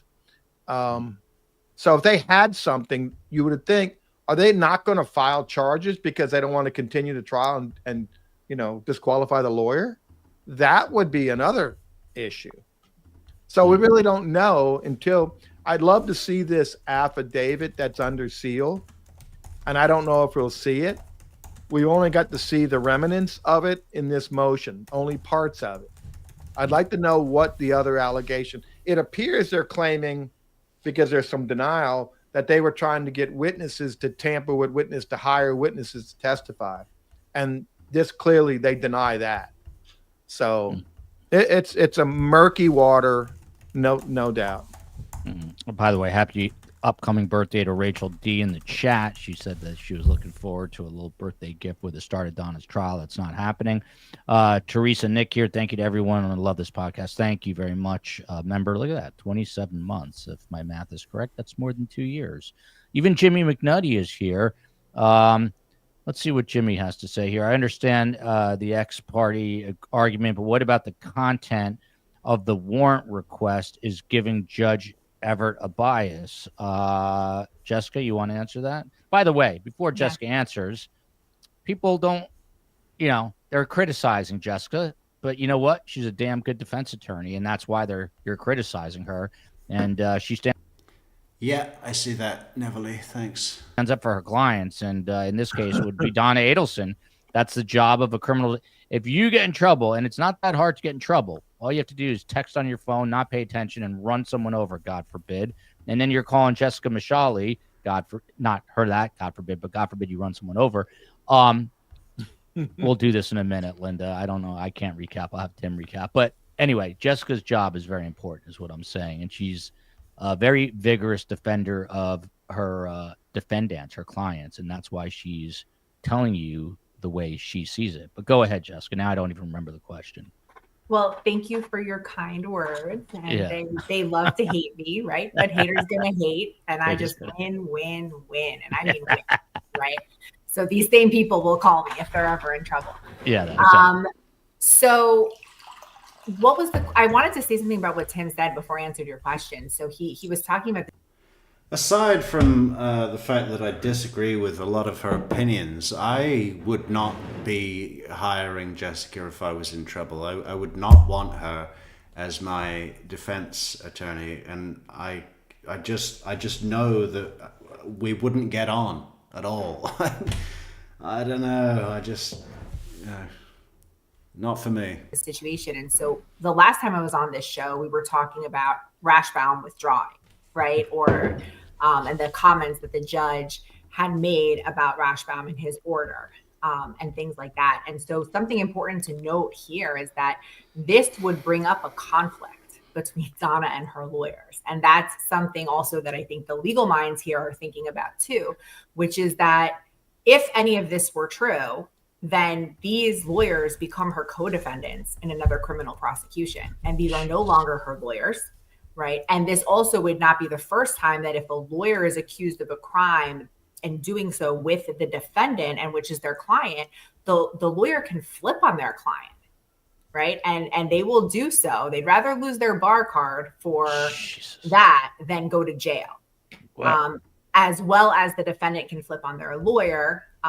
Less common, but also happens. So this is bringing up so many legal issues. And that's why I was saying, and I think Tim agrees with me.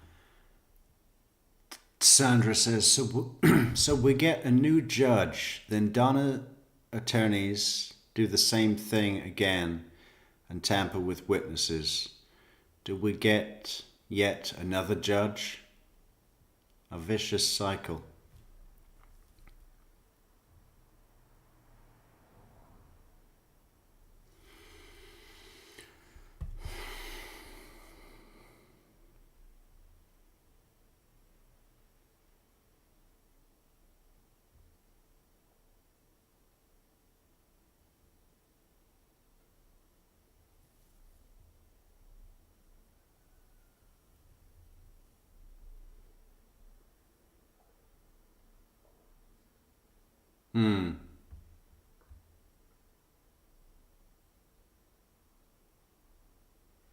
Well, the defense counsel,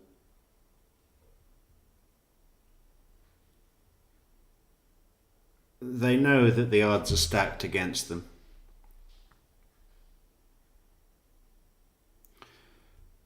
their strategy throughout all of the pretrial proceedings, hearings, motions, whatever, has been to take issue with anything and everything that they can.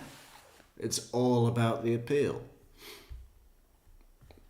That'll continue. I mean, you know, they'll probably delay as long as they can and try and change the field as much as they can before it finally comes to trial.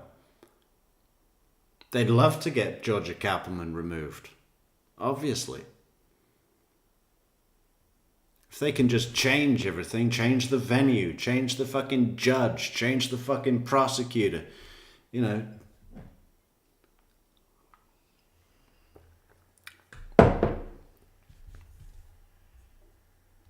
It just would have been the easier thing for the judge to just recuse himself. It's bringing in so many issues. And when you look at the people who are commenting sort of against me, and I might have like a bad vibe, this is a reality vibe, right? They're doing the defense favors when the state acts like this, right? Because what are they doing? I think the general kind of opinion we've had on this show many times with a lot of attorneys is that Donna Adelson's probably not going to win, right? She's going to be found guilty. And what are they doing? They're setting up all the appeals she needs by having all these different legal issues at play when it really could have just been clean and they could have won anyway. Yeah. Right. So I think that's where we're at. Yeah. Tim, we got to address this because this is a super chat and I know Marcia. This is back to Wendy for a minute, which maybe we need a slight break from what we've been discussing, but she's been waiting patiently to hear from Tim about his change of heart with Wendy's situation. And if you recall in the last show or two, Tim said that it wasn't him. He said that, I believe, Tim, you said it was the tenor of what you were hearing. It wasn't me. It was a prosecutor's response that was a little weird under the circumstances, but I haven't heard anything since that time. I think right now this prosecution team has their hands full trying to get this case to trial. And I think Jessica is correct. Sometimes prosecutors overdo things. And when they have a strong case, they overdo it so much that they lose credibility with the jury and sometimes open up things for the defense to jump in on and try to create reasonable doubt when it's not there. So I don't know if that's going to happen here. And I don't know if anybody violated anything, but the motion, they really put the judge in a bad spot. The appellate court, en banc, you get enough of them. Now, this appellate court is very conservative, appointed by the last couple governors that are all Republican. How they respond to this, some of them will even hit the fundamental fairness issue that maybe too much, it's too much. Now we need to, let's get a clean, fresh start. And, you know, the chief judge could also step in if he sees this motion, becomes aware of it. He could go to Judge Everett and say, listen, Judge, what do you think here? Might it be better if we just, let another judge handle this? I don't know if that's true, but there's a couple ways this could shake out. Stacy's mom in Georgia, we trust. Of course, that is Georgia Cappleman. I agree with Alaska here. This is getting way too complicated. Is Jessica going to play us something on the keyboard? I just read that now. Maybe she'll take us out of the podcast with a little song. I'll have to bring the kids. They're the ones who will do it. Yeah. So just to recap a little bit of recent history with this case, on April 7th, so that's going back a month and 3 weeks, these discovery materials, these 100,000 emails were suddenly provided to the defense, and that's when they're like, wait, we need more time. 4 days after that, they filed a motion, the first one, to disqualify Judge Everett. 3 days after that, a trial court denies the motion as legally insufficient. And then it's a second disqualification of the motion filed after more discovery is received. On April 16th, that second motion is also denied. And then on April 23rd, a petition for writ of prohibition filed to remove Judge Everett is, I guess, filed again.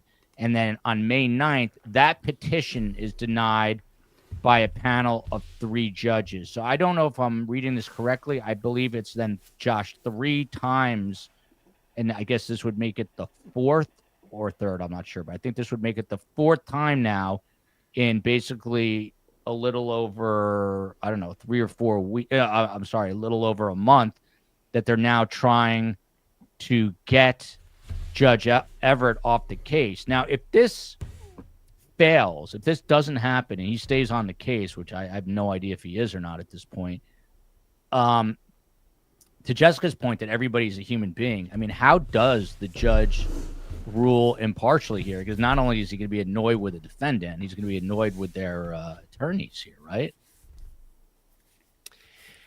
Yeah, I think a lot of this can be chalked up to all's fair, love and war type of thinking. I think that the judges are used to, especially defense attorneys, coming after them strong, asking for mistrials, making accusations of misconduct and unfairness, and we're going to writ this and we're going to appeal that, and we're going to challenge you. We're asking you to step down. And most judges, I should say, and I feel like Judge Everett probably falls into this category. I think he's a pretty good judge. I think he probably is the type with thick enough skin that he could put this behind him and still preside over this and not hold some sort of personal agenda, personal grudge. The problem is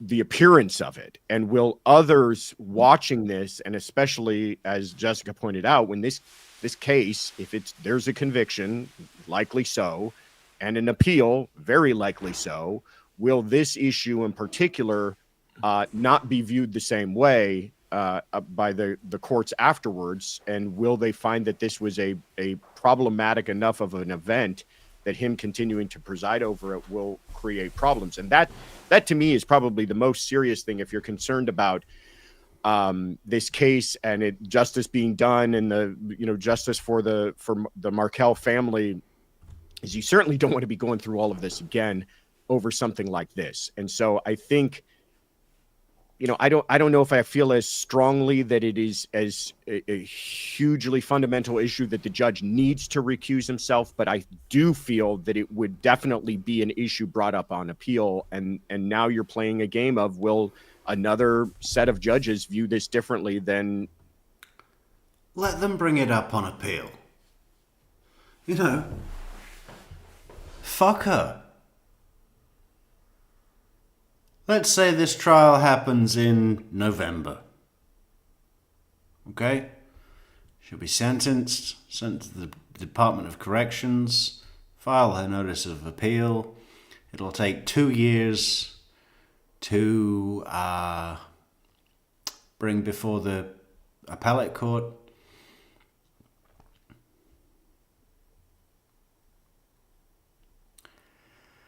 And she'll be, what? Almost 78. I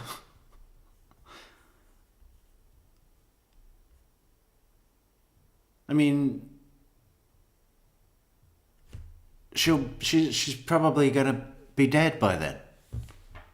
What does it fucking matter? Then this current set of judges is viewing this what are they calling it? Rehearing on their motion. Ritter, since Tim did this originally, a lot of people are asking, can you guys give us a 2-minute Cliff's notes? It's Cliff's, I believe, not Cliff's. I'm very particular. Version of the motion for those of us in the back that missed the first half. So she's like steam is coming out of her ears right now. But Josh Ritter, can you just briefly explain what the hell is going on right now? Yeah. So you're right. So what happened is, for these reasons, and we didn't know any of this until now, they asked for Judge Everett to recuse himself. In Florida, that first goes to that presiding judge. That judge makes a determination just based upon, have they met a legal hurt burden? Have they, in other words, have they provided enough satisfied the elements of recusal. And if they feel that, assuming all the facts to be true, they haven't even legally satisfied that, that judge can deny it, which Judge Everett did.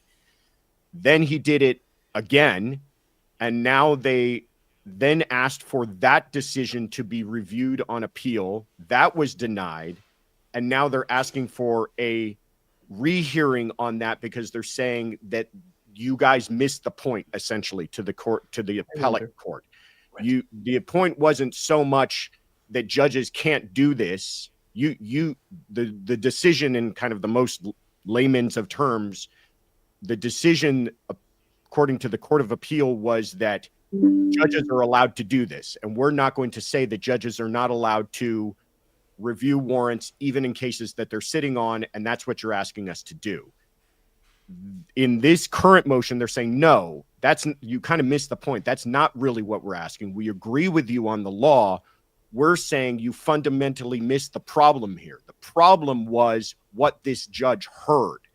And what this judge heard is so problematic that this judge should not be able to preside over this case. And that's the decision we need you to make, court, again. So it's almost where we're at is they're just asking for reconsideration. And it is kind of convoluted, but it's them firing as many shots across the bow as they possibly can. They really want to get rid of this judge.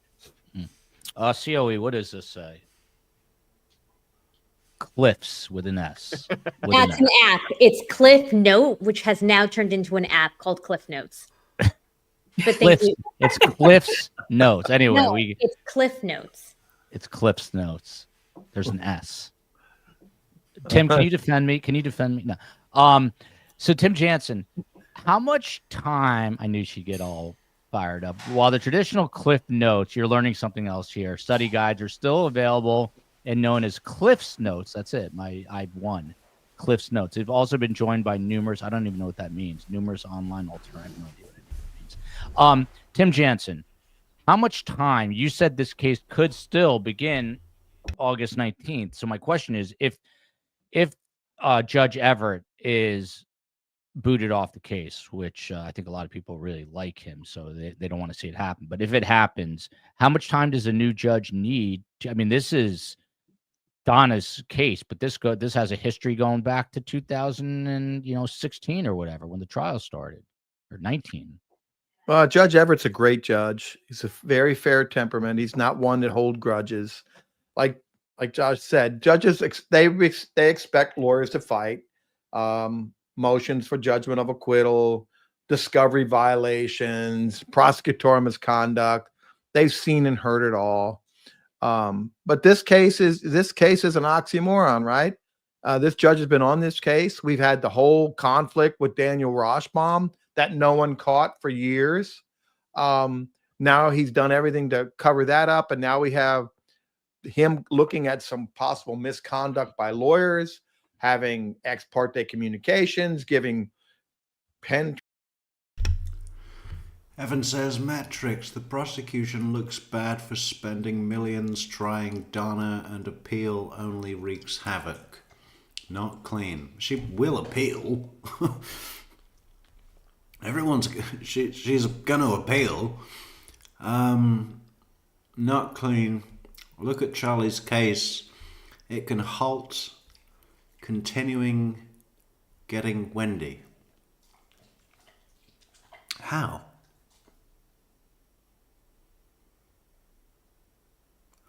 What are you talking about? How does Charlie's appeal or Donna's appeal affect Wendy's situation whatsoever? The prosecution looks bad for spending millions. Aside from that brief hiccup with Donna's trial being continued at the last moment on the morning of jury selection because of Daniel Rashbaum's conflict of interest, I have never heard a single person speak ill of the prosecution, and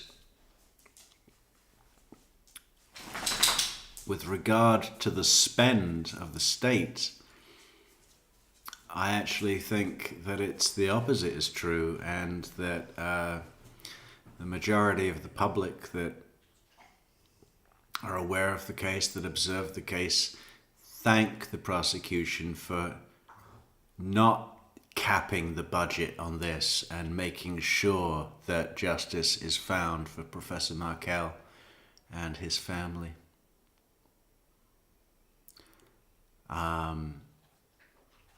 I don't think that they can be accused of squandering public money unnecessarily.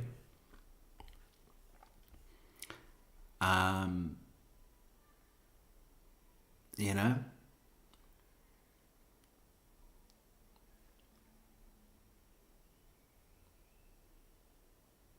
That's what I think. Pen, trace, and trap, and now they're asking that he cannot be fair.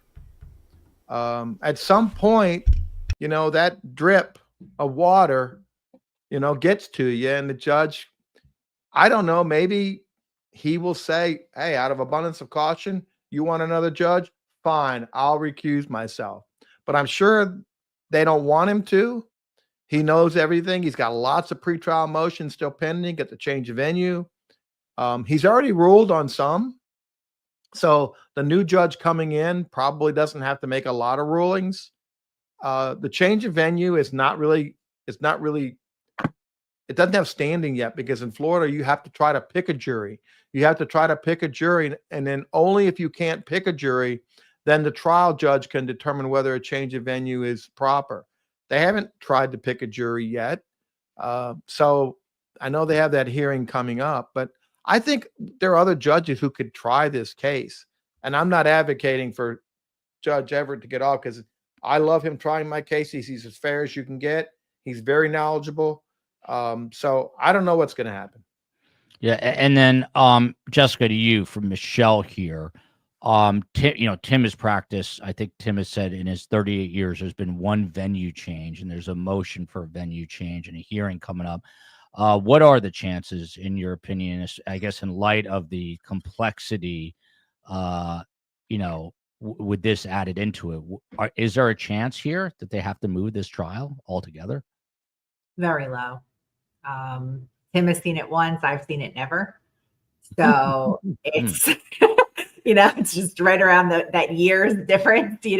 I've seen it never in real life. I've seen it in the movies. I've seen it on TV. I've seen it never in real life. So it's hard to believe that there would be a venue change.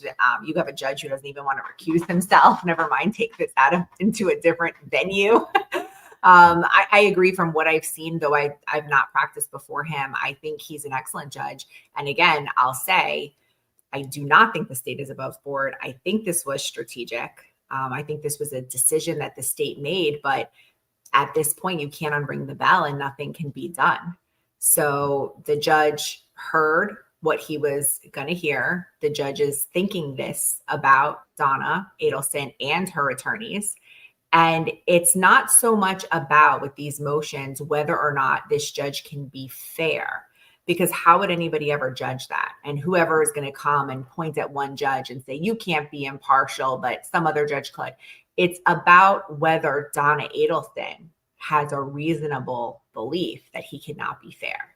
And knowing what we know, right, I think it's pretty clear that she does have a reasonable fear that she's not going to receive a fair trial.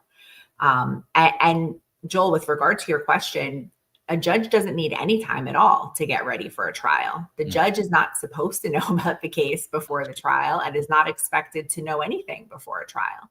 The judge is supposed to rule as it comes and to rule simply based on the law. So they can assign another judge. And I've had it happen to me where actually what happens a lot down here is that we have a case in front of a judge for 5 years. And then on the day of trial, that judge has 3 trials in front of them and sends them out to all random judges. And we go to a judge who's never heard about the case before. And it happens in murder cases. It happens in less serious cases. So there would be no problem for another judge to try this case. Here's a question that's being asked of Jessica, which I'm going to ask Josh. But first, I have to read something from my friend ChatGPT. Cliff's Notes are named after Clifton Hillegas, the man who created them. In 1958, Cliff began publishing study guides in Nebraska under the name Cliff's Notes. Starting Yeah, Pinto, I really like Judge Wheeler. He's just so laid back. with a guide to Hamlet. The idea was inspired by Canadian study guides called Cole's Notes, and Hilligas got permission to create a U.S. version. His concise, accessible summaries of classic literature quickly became a staple for American students. It's either Cliffs without an apostrophe or Cliffs with an apostrophe, but either way, it is got an S at the end. So, I don't know, because I always just read the book, Joel.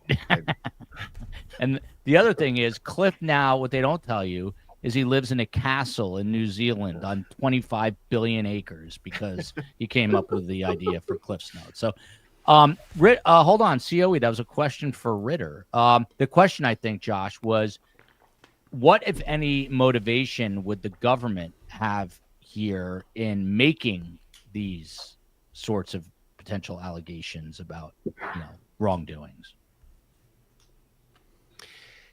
I mean, it's interesting. To be clear, this was brought to the judge by the investigators. You have to assume that the investigators ran this by the DAs before they went about doing something like that. So I'm not going to try to say, oh, the prosecutors, this isn't about them, this is about the investigators. So you have to imagine, in a case of this magnitude, they said, we're going to go out and do this. And again, I can't imagine, maybe Jessica would disagree with me, I can't imagine that they would put something flat out false in the affidavit, especially on something of this kind of salacious a magnitude. So I have to imagine there's something that is giving them a basis for making these allegations. But really, the purpose of the warrant wasn't so much to expose that as much as they want to get these, they want to be able to tap Harvey's phone. And so I think what they're most concerned with is what communications is Donna having with Harvey that we're not intercepting, because she's... It's always her boss's call, Evan.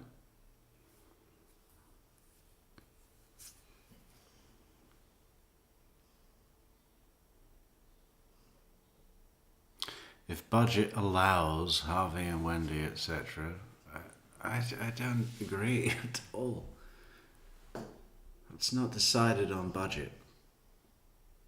We believe doing it in a surreptitious way by going through her attorneys. So we want to end around that and find out what, in fact, is she communicating to Harvey. And I don't think it's really about Harvey as much as it's about Donna. Is she sharing information, doing things, trying to coordinate witnesses, whatever suspicions they may have in the middle of all of this, and getting that information to Harvey in a way that we can't intercept? That's what they're most concerned with. That was the strategy behind it. But I have to imagine. You think that they've got a good case against Wendy, that someone is going to turn around and say, nah, we want to save the money?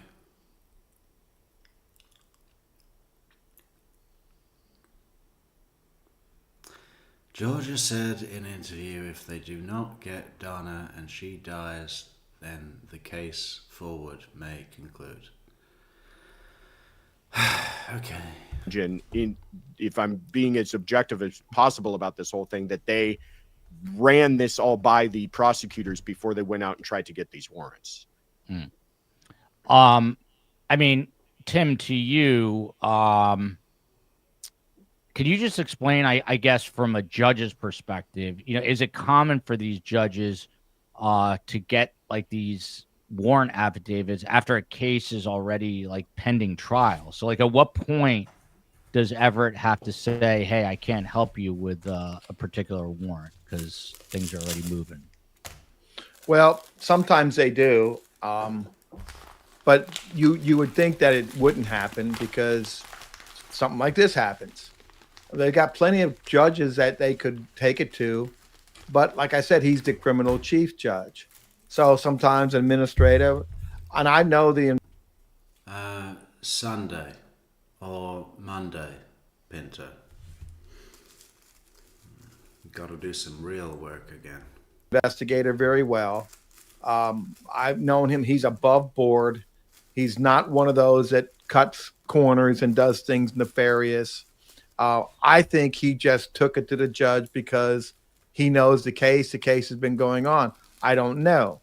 I also can't believe that Josh or Jackie would do something so, and I don't know if they did, but it's pretty serious if you bring a phone in and then let your client use it. If they did that, I'm certain they're not trying to get tampering witnesses or get false witnesses. That would be foolish.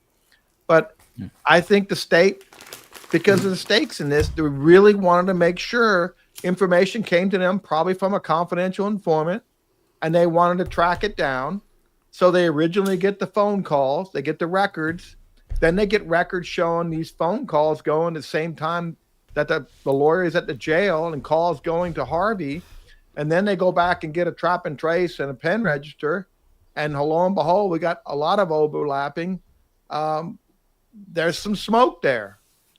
And unless we see the entire affidavit and what the confidential informant said, which we don't know, they just took it to the wrong judge. That's my opinion. Yeah, I hate to bring. Evan, have you been drinking? Georgia said in an interview, "We'll see."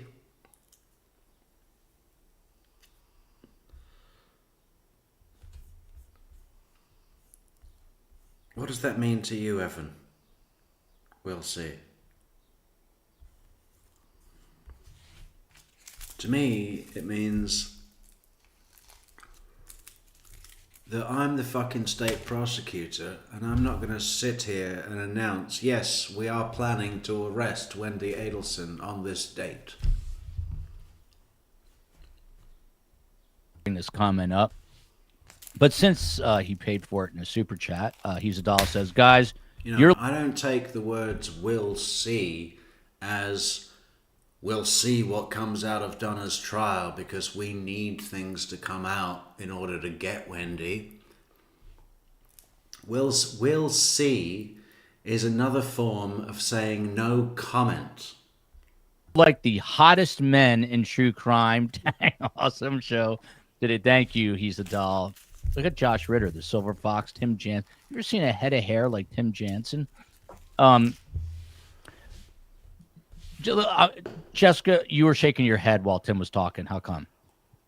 So I always agree with Tim because I think we're both diehard criminal defense lawyers, and I love that.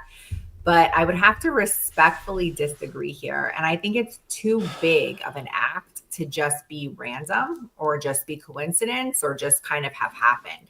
I don't see how the prosecution on a case that is this high profile and has had this many issues and has this much attention makes a decision sort of like willy-nilly or without thinking about it, or, oh, we just brought it to this judge, we didn't really think about it, with this kind of information. This kind of information is extremely prejudicial. You don't bring it to this judge. It is really a no-brainer to look at this information and to say that the judge who's trying this case should not have been privy to this information. I completely disagree with what she's saying here. Almost like that this information is going to infect Judge Everett's mind and he won't be able to be fair.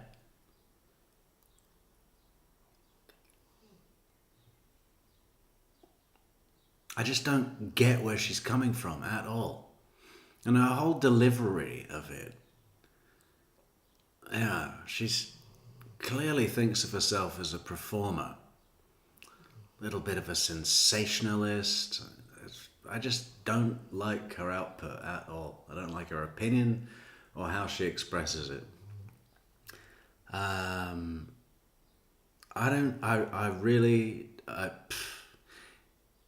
The point is that the hearing, the motion to have Judge Everett recused has been heard and denied. And it is very unusual to have a rehearing. Even more unusual to have a rehearing en banc.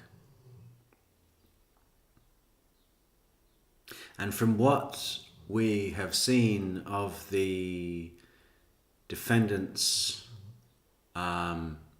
motion for a rehearing, it doesn't seem to have the necessary,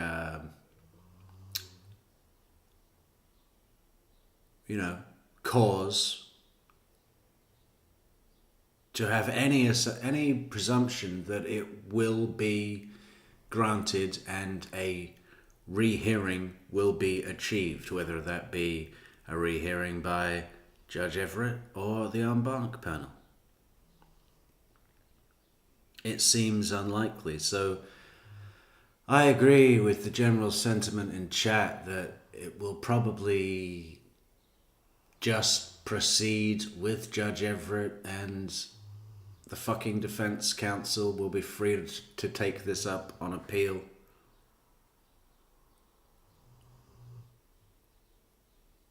And as far as Evan, your opinion about the state and the courts wanting to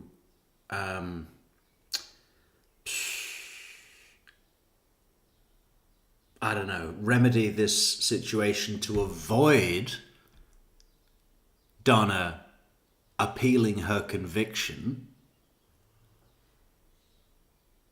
She's appealing her conviction no matter what. Even if there was nothing for her to work with, she's appealing her conviction. She has a appellate lawyer working on her case presently and has done for months, if not since her arrest. Someone who is familiar with all the issues to watch out for and keeps a record of them. She's been collecting them. The entire defense strategy so far has been almost solely and completely based around finding issues to take up on appeal. Abiding their request to recuse Judge Everett and replace him with another judge to sit on the case. It's not like if they let that happen, then they won't appeal. They're going to appeal, and everybody knows that. And whether she does or doesn't has zero effect on any subsequent arrests that might happen. Charlie appealed. Charlie hadn't even gotten to fucking the Department of Corrections before Donna was arrested. Granted, she was arrested by necessity before she left the country, but she was arrested.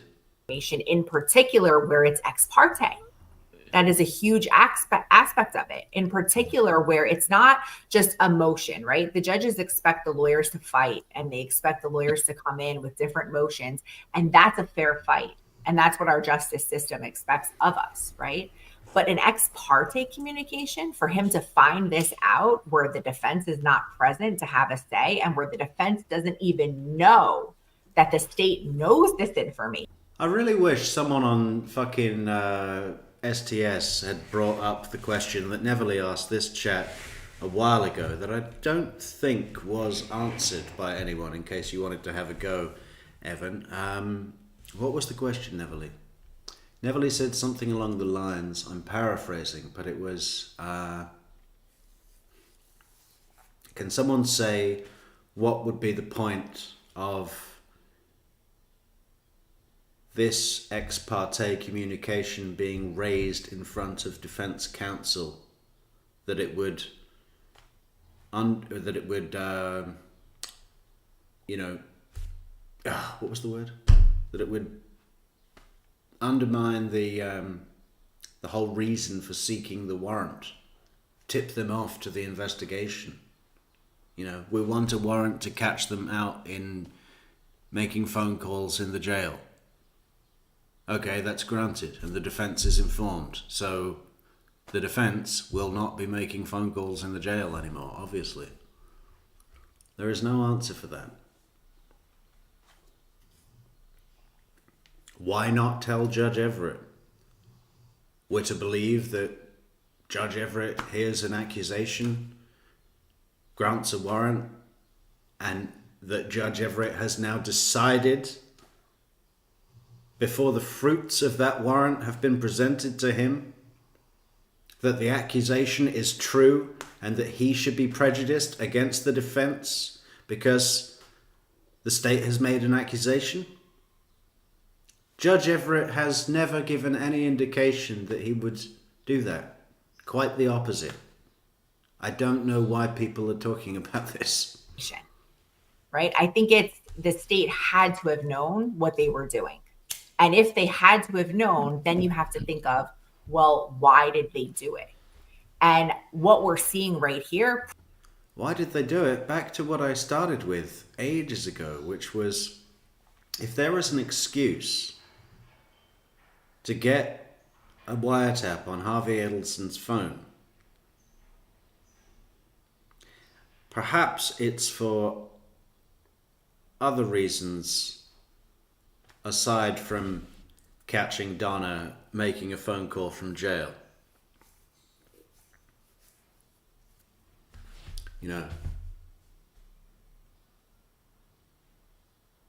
Not that Wendy Adelson is accustomed to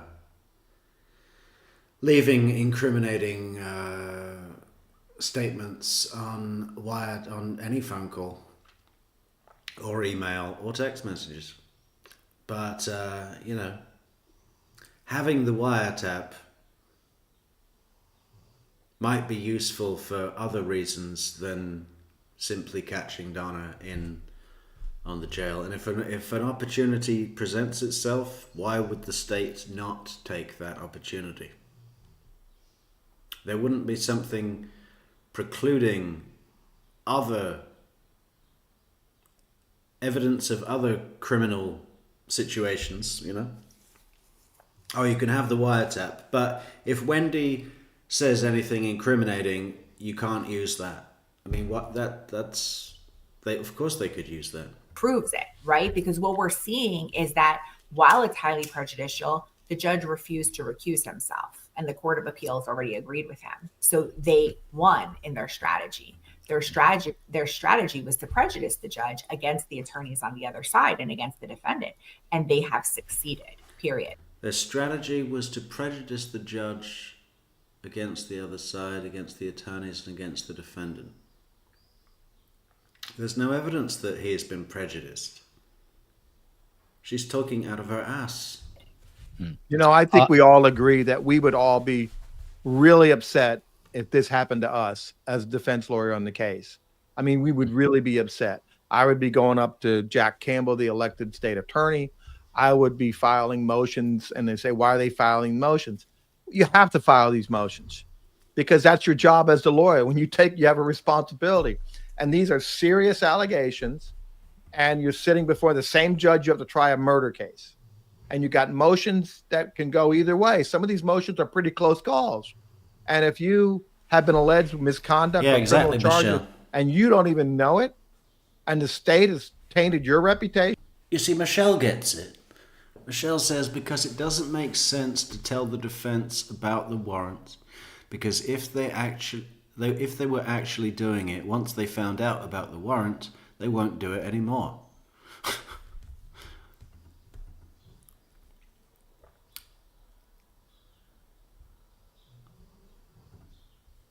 Yeah, I don't know what she's talking about, Pariah. The Jessica in the guest on STS. Michelle says, well, they subpoenaed Harvey's Zelle account and phone taps. Obviously, they have something. Yeah, well, they had a wiretap on his phone from January 10th. Well, the order was granted. The request was granted on January 10th and terminated February 24th. It's not good. I like the again, comment. So Alice Ryder Feld is actually an attorney in Miami, Josh. And she says, really, they screwed up the conflict issue, and that was a no-brainer. Talking about, I think the previous defense. So I don't know. Any response to this, Josh? I don't want to put you on the spot here. Yeah, I mean, this case does seem to be having difficulties launching, right? And it not to catastrophize the whole thing, but I whoever made the point earlier that once we get past this whole hurdle with the new judge, now are we going to have problems with the defense attorneys having been accused of committing crimes, which may be a bigger problem to the overall delay of this trial, if that's in fact true? I kind of, just to explore that side quest for a moment, I kind of imagine that the defense attorneys would not highlight this as being one of the things that they take most offense by if it were in fact true.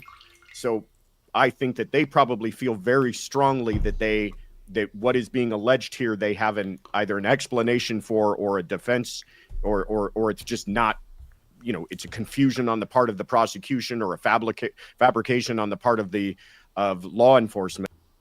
And I am leaning to that. I know that 84% of the people that voted here think that Donna's lawyers did sneak a phone into the jail and allow Donna to talk to Harvey off the record. I gotta say that if I had to vote on this, I would vote no.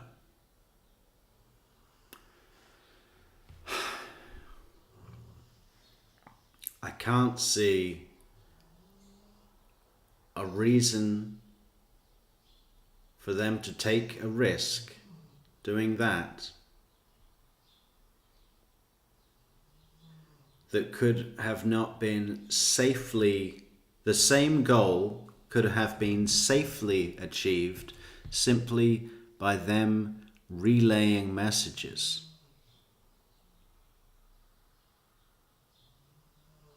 Verbal messages. Donna says something to her lawyers, and then after the meeting, Donna's lawyers say that thing to Harvey, and a message can be passed back the other way. I don't see a big enough advantage of Donna actually talking to Harvey on the phone directly that would warrant such a risk being taken by the defense counsel.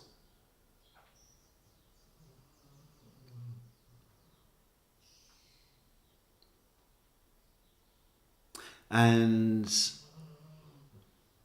the only real answers I've seen in chat is they thought they would get away with it.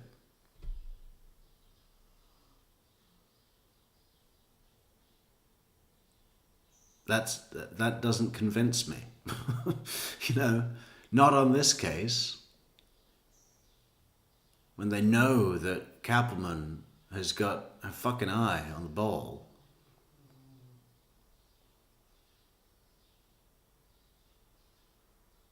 It's a particularly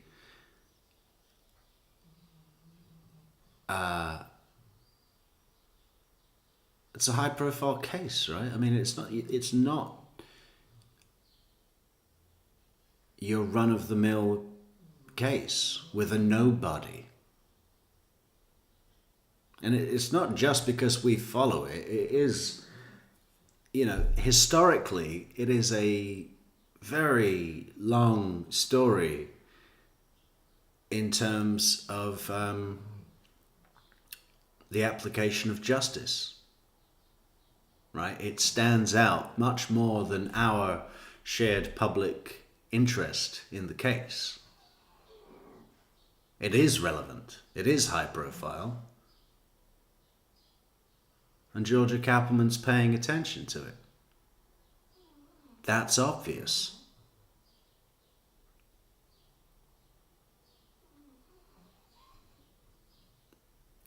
I'm not saying it didn't happen. I don't know. But I just haven't heard anything that indicates to me what the value would be in sneaking a phone into jail for Donna to talk to Harvey, with the type of consequences that would occur for those defense lawyers were they to be found out. What additional advantage is there when compared with simply relaying a verbal message, like what Charlie was doing with Rashbaum to Donna? If you're handing the phone, you're complicit in a conspiracy. Just like you would be. It's not like they're going to say, no, there's no way I'm relaying a message verbally, because that would be me being complicit in a conspiracy. If you're bringing a phone in for her to talk, you're also complicit. There's no logical advantage. And aside from the fact, what can she do anyway? The best thing she can say is, hey, find this crackhead and pay them $10,000 to get them to say something at trial. Yeah? Well, that doesn't do much for you, Donna. That doesn't explain away all the mountain of evidence that you've got working against you. And I can't imagine they would just dime themselves out like that in this motion just simply to try to get the judge recused. But yeah, I mean, it does seem as though this case is more cursed getting to trial than most cases you see. Yeah, I would say that that's definitely accurate. Look at Copper Horse. Telling people to smash the like button. That's a good idea. Please do that. Subscribe if you haven't subscribed. I mean, to the point about Jack Campbell is the state attorney in Leon County. So, Tim, as far as you know, as far as we know, and just to be clear, this motion that was filed, this has not been ruled on yet, right? So, No, not yet. So I guess I have a couple of questions. Number one is, does Jack Campbell get involved at this point? Well, the state gets the attorney general, who's probably going to represent, and they'll file their response.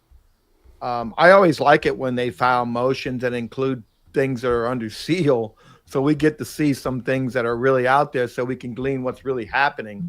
So I'm curious to see, now that they quoted parts of the affidavit, if the state's going to quote other parts of the affidavit for their viewpoint. I mean, Tim, are they going to have? I'm sorry, are they going to have a response, like their own motion, responding to this motion? And when do you expect to see that? Well, they have deadlines and timelines, and the court may give them a timeline. I don't know the appellate. I don't do a lot of appeals. I did that a long time ago. So I don't know if they have 15 or 20 days to respond to this, but they'll certainly get a chance to respond. By the way, Joel's the guy who comes into study hall the night before finals begging people for a summary of War and Peace. Let me tell you, Donna's banana bread. That is 1,000% wrong. I'm not competitive. I am not defensive. However, I was a studier, and I'll tell you why. My sister was valedictorian of her high school class. And when I was in middle school, she would study from 3 p.m. till like 9 o'clock at night. My sister's, I love her. She's a bit of a robot. And it paid off, because she became a doctor at 22, and I'm a podcast host in my 50s. So that's all you need to know. But the reason I bring this up, while she has a much higher IQ than me, it was the COE who would study very last minute. And by last minute, I mean while taking the exam. COE was not the most studious person in the world, but her IQ got her through. Now, if the COE had applied herself properly, she would have been a Harvard undergrad, a Harvard law school, Harvard whatever, and she'd be commenting on this case. But now, see, those are called ex parte accusations that you're making there. 'Cause she's not here to defend herself. she's gonna hop back. She can on. pop in whenever she wants.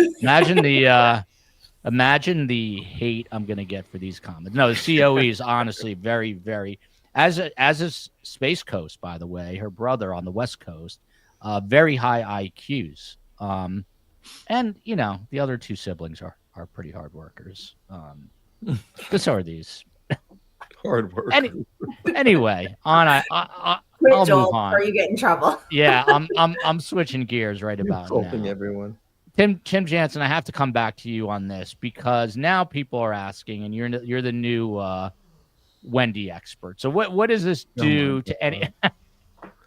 What does this do, if anything? I mean, let's say that they were planning, hypothetically planning an arrest of Wendy Adelson. Now what? Because some people think that this is deliberately being done to maybe save Wendy, which I don't. I think that's absurd. I don't think that's happening. They have to. The only patient on the table right now is Donna. The doctors and prosecutors are focusing on Donna. I haven't heard of anything that leads me to believe that Wendy is going to be charged prior to this case being resolved. So all the Donna people, just wait in line. Wendy people, just wait in line. Yeah. Jessica, to you, and then we'll start to get some final thoughts here. This motion, do you believe it's, I guess, more persuasive? I mean, I think I know your answer. On a legal basis, or is this kind of tugging at the emotional?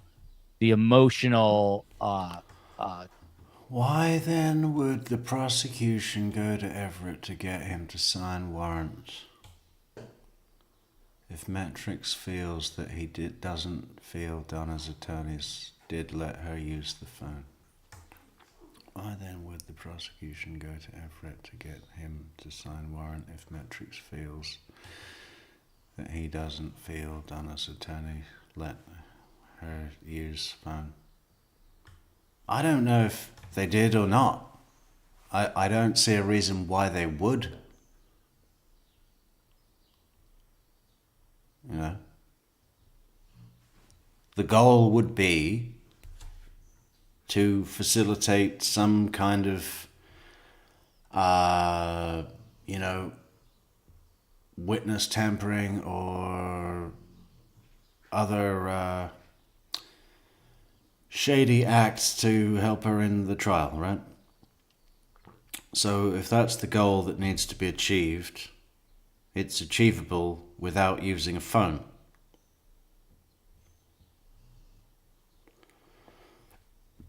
That's my only point. I mean,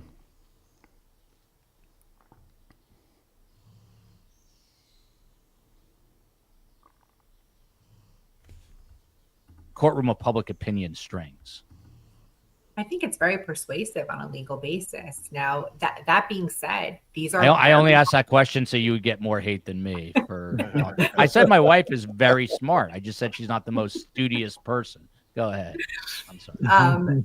These are very hard to get granted. You know, I've filed a bunch of motions to recuse in my time. It's not common for them to get granted. This has already gone to the Court of Appeals. They've already denied the writ, right? And now we're asking for a rehearing. Rehearings are very hard to get granted. Rehearings are basically you're asking for the same thing and pointing out respectfully that you believe the court made a mistake. How often does the court say, oh yeah, I made a mistake. Here you go. We're changing our mind. But I think that, you know, one important distinction is that there's some new information here, right? That we haven't seen before that is under seal. And I think legally it's very persuasive. Listen, I don't want to argue on behalf of Donna Adelson, right? I'm happy I'm not her lawyer, but I have to call it as I see it. And the way that I see it, what happened should not have happened. And there is certainly a reasonable fear from Donna Adelson that she will not get a fair trial from this judge. It's not because the judge is not capable of giving her a fair trial, but she has that reasonable fear and she should get a new judge. I think the motion is very persuasive. There you go. Don Moore, Josh, for you, is this going straight to the appeals court, or is Everett, does he hear this now first? No, he's not involved. They're above his head at this point. Yeah. Okay, and then another one for you, Josh, since you answered that one so succinctly. I'm afraid that Georgia Kappelman, the prosecutor, let this get away from her. Josh, as I don't know if you know, he's former LA Prosecutor of the Year, Josh Ritter. I mean, can you blame her for this? Can you point the finger at the prosecutor on this one? Well, again, I cannot imagine that in a case of this magnitude that the investigators are kind of rogue, going for warrants without running it by the prosecutors when they're heading into trial. So I imagine that this was ran by the prosecutors beforehand. But it is interesting that, you know, they intend to prove their case, and they intended to prove that before whatever information they were seeking out of these new warrants, right? And so it does seem very aggressive to be taking this perhaps, you know, risky chance of trying to get these warrants just so that you can perhaps learn new information about your current defendant. Maybe that's a confusing way of saying they announced ready. They're ready to go. They were ready for trial months ago. We thought we were going to begin trial, and now we're still seeking and getting new information and trying to investigate and trying to see what communications are taking place. That's one, very aggressive, and you can appreciate that. But two, there's a risk involved in all of it, and now you're seeing what could be the ill effects of that risk is that you might be losing your judge. This is a fascinating twist and turn of events here as we, on the last show, I think we were talking about the continuance to August. Now, who knows what's going to happen. If you don't know, now you know. He is former LA Prosecutor of the Year, criminal defense attorney, but he is host of so much more. Courtroom Confidential. It is one of the most happening true crime podcasts that there is on the YouTube and everywhere you find podcasts. So, Josh Ritter, what now? That's my question. If you're asking me to bet on whether or not this is successful, I think it was Jessica put it best. You know, you're asking judges to second guess themselves, and you're asking, even if you're asking for an en banc review, it's still judges that sit, you know, next to other judges, have offices, chambers two doors down from other judges, and having them second guess a decision that they made.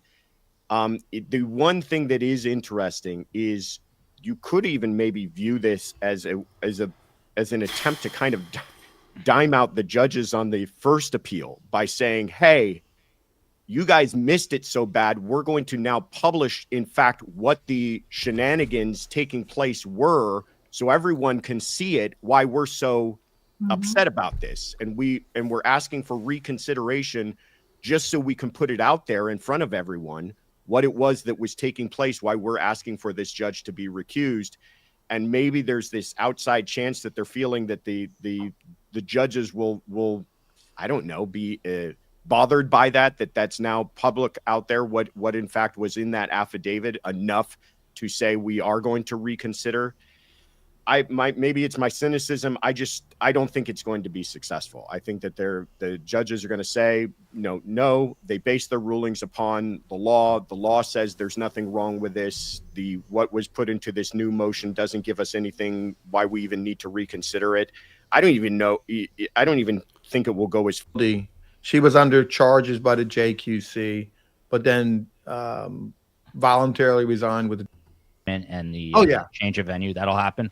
Yeah, they still have jurisdiction. They're just doing this to try to recuse the judge, and the judge will proceed until he's told by the appellate court or the chief judge, you're no longer the judge. And if they kick him off, then another judge will step in and walk in because he wears the same kind of black robe. He sits in the same chair, and then he'll make the ruling. So judges are interchangeable, just like state attorneys are.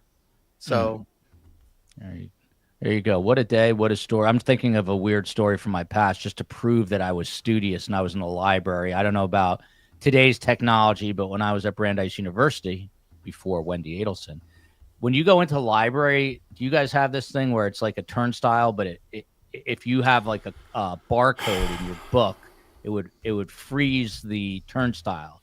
In other words, you're trying to steal a book from the library.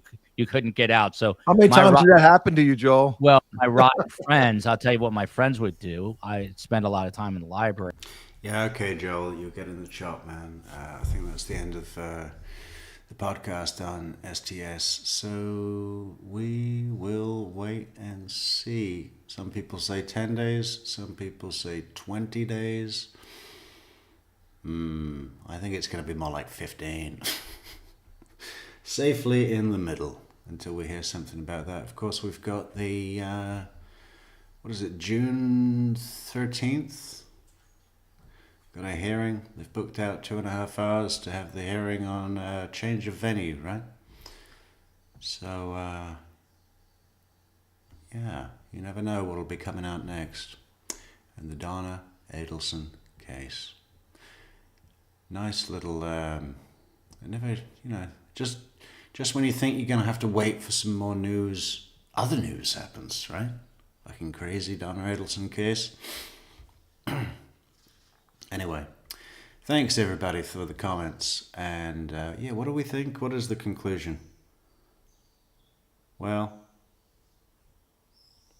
I'm still waiting to hear,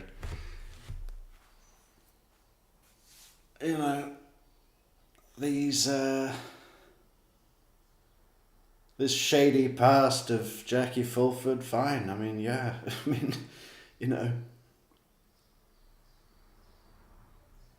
But I'd be willing to bet that any reprimand she's faced for shady behavior in the past, that the shady behavior had a clear point and a value to somebody. This concept of her bringing in a phone for Donna to use doesn't seem to me to have a clear point or value to anybody above something that could be done safely.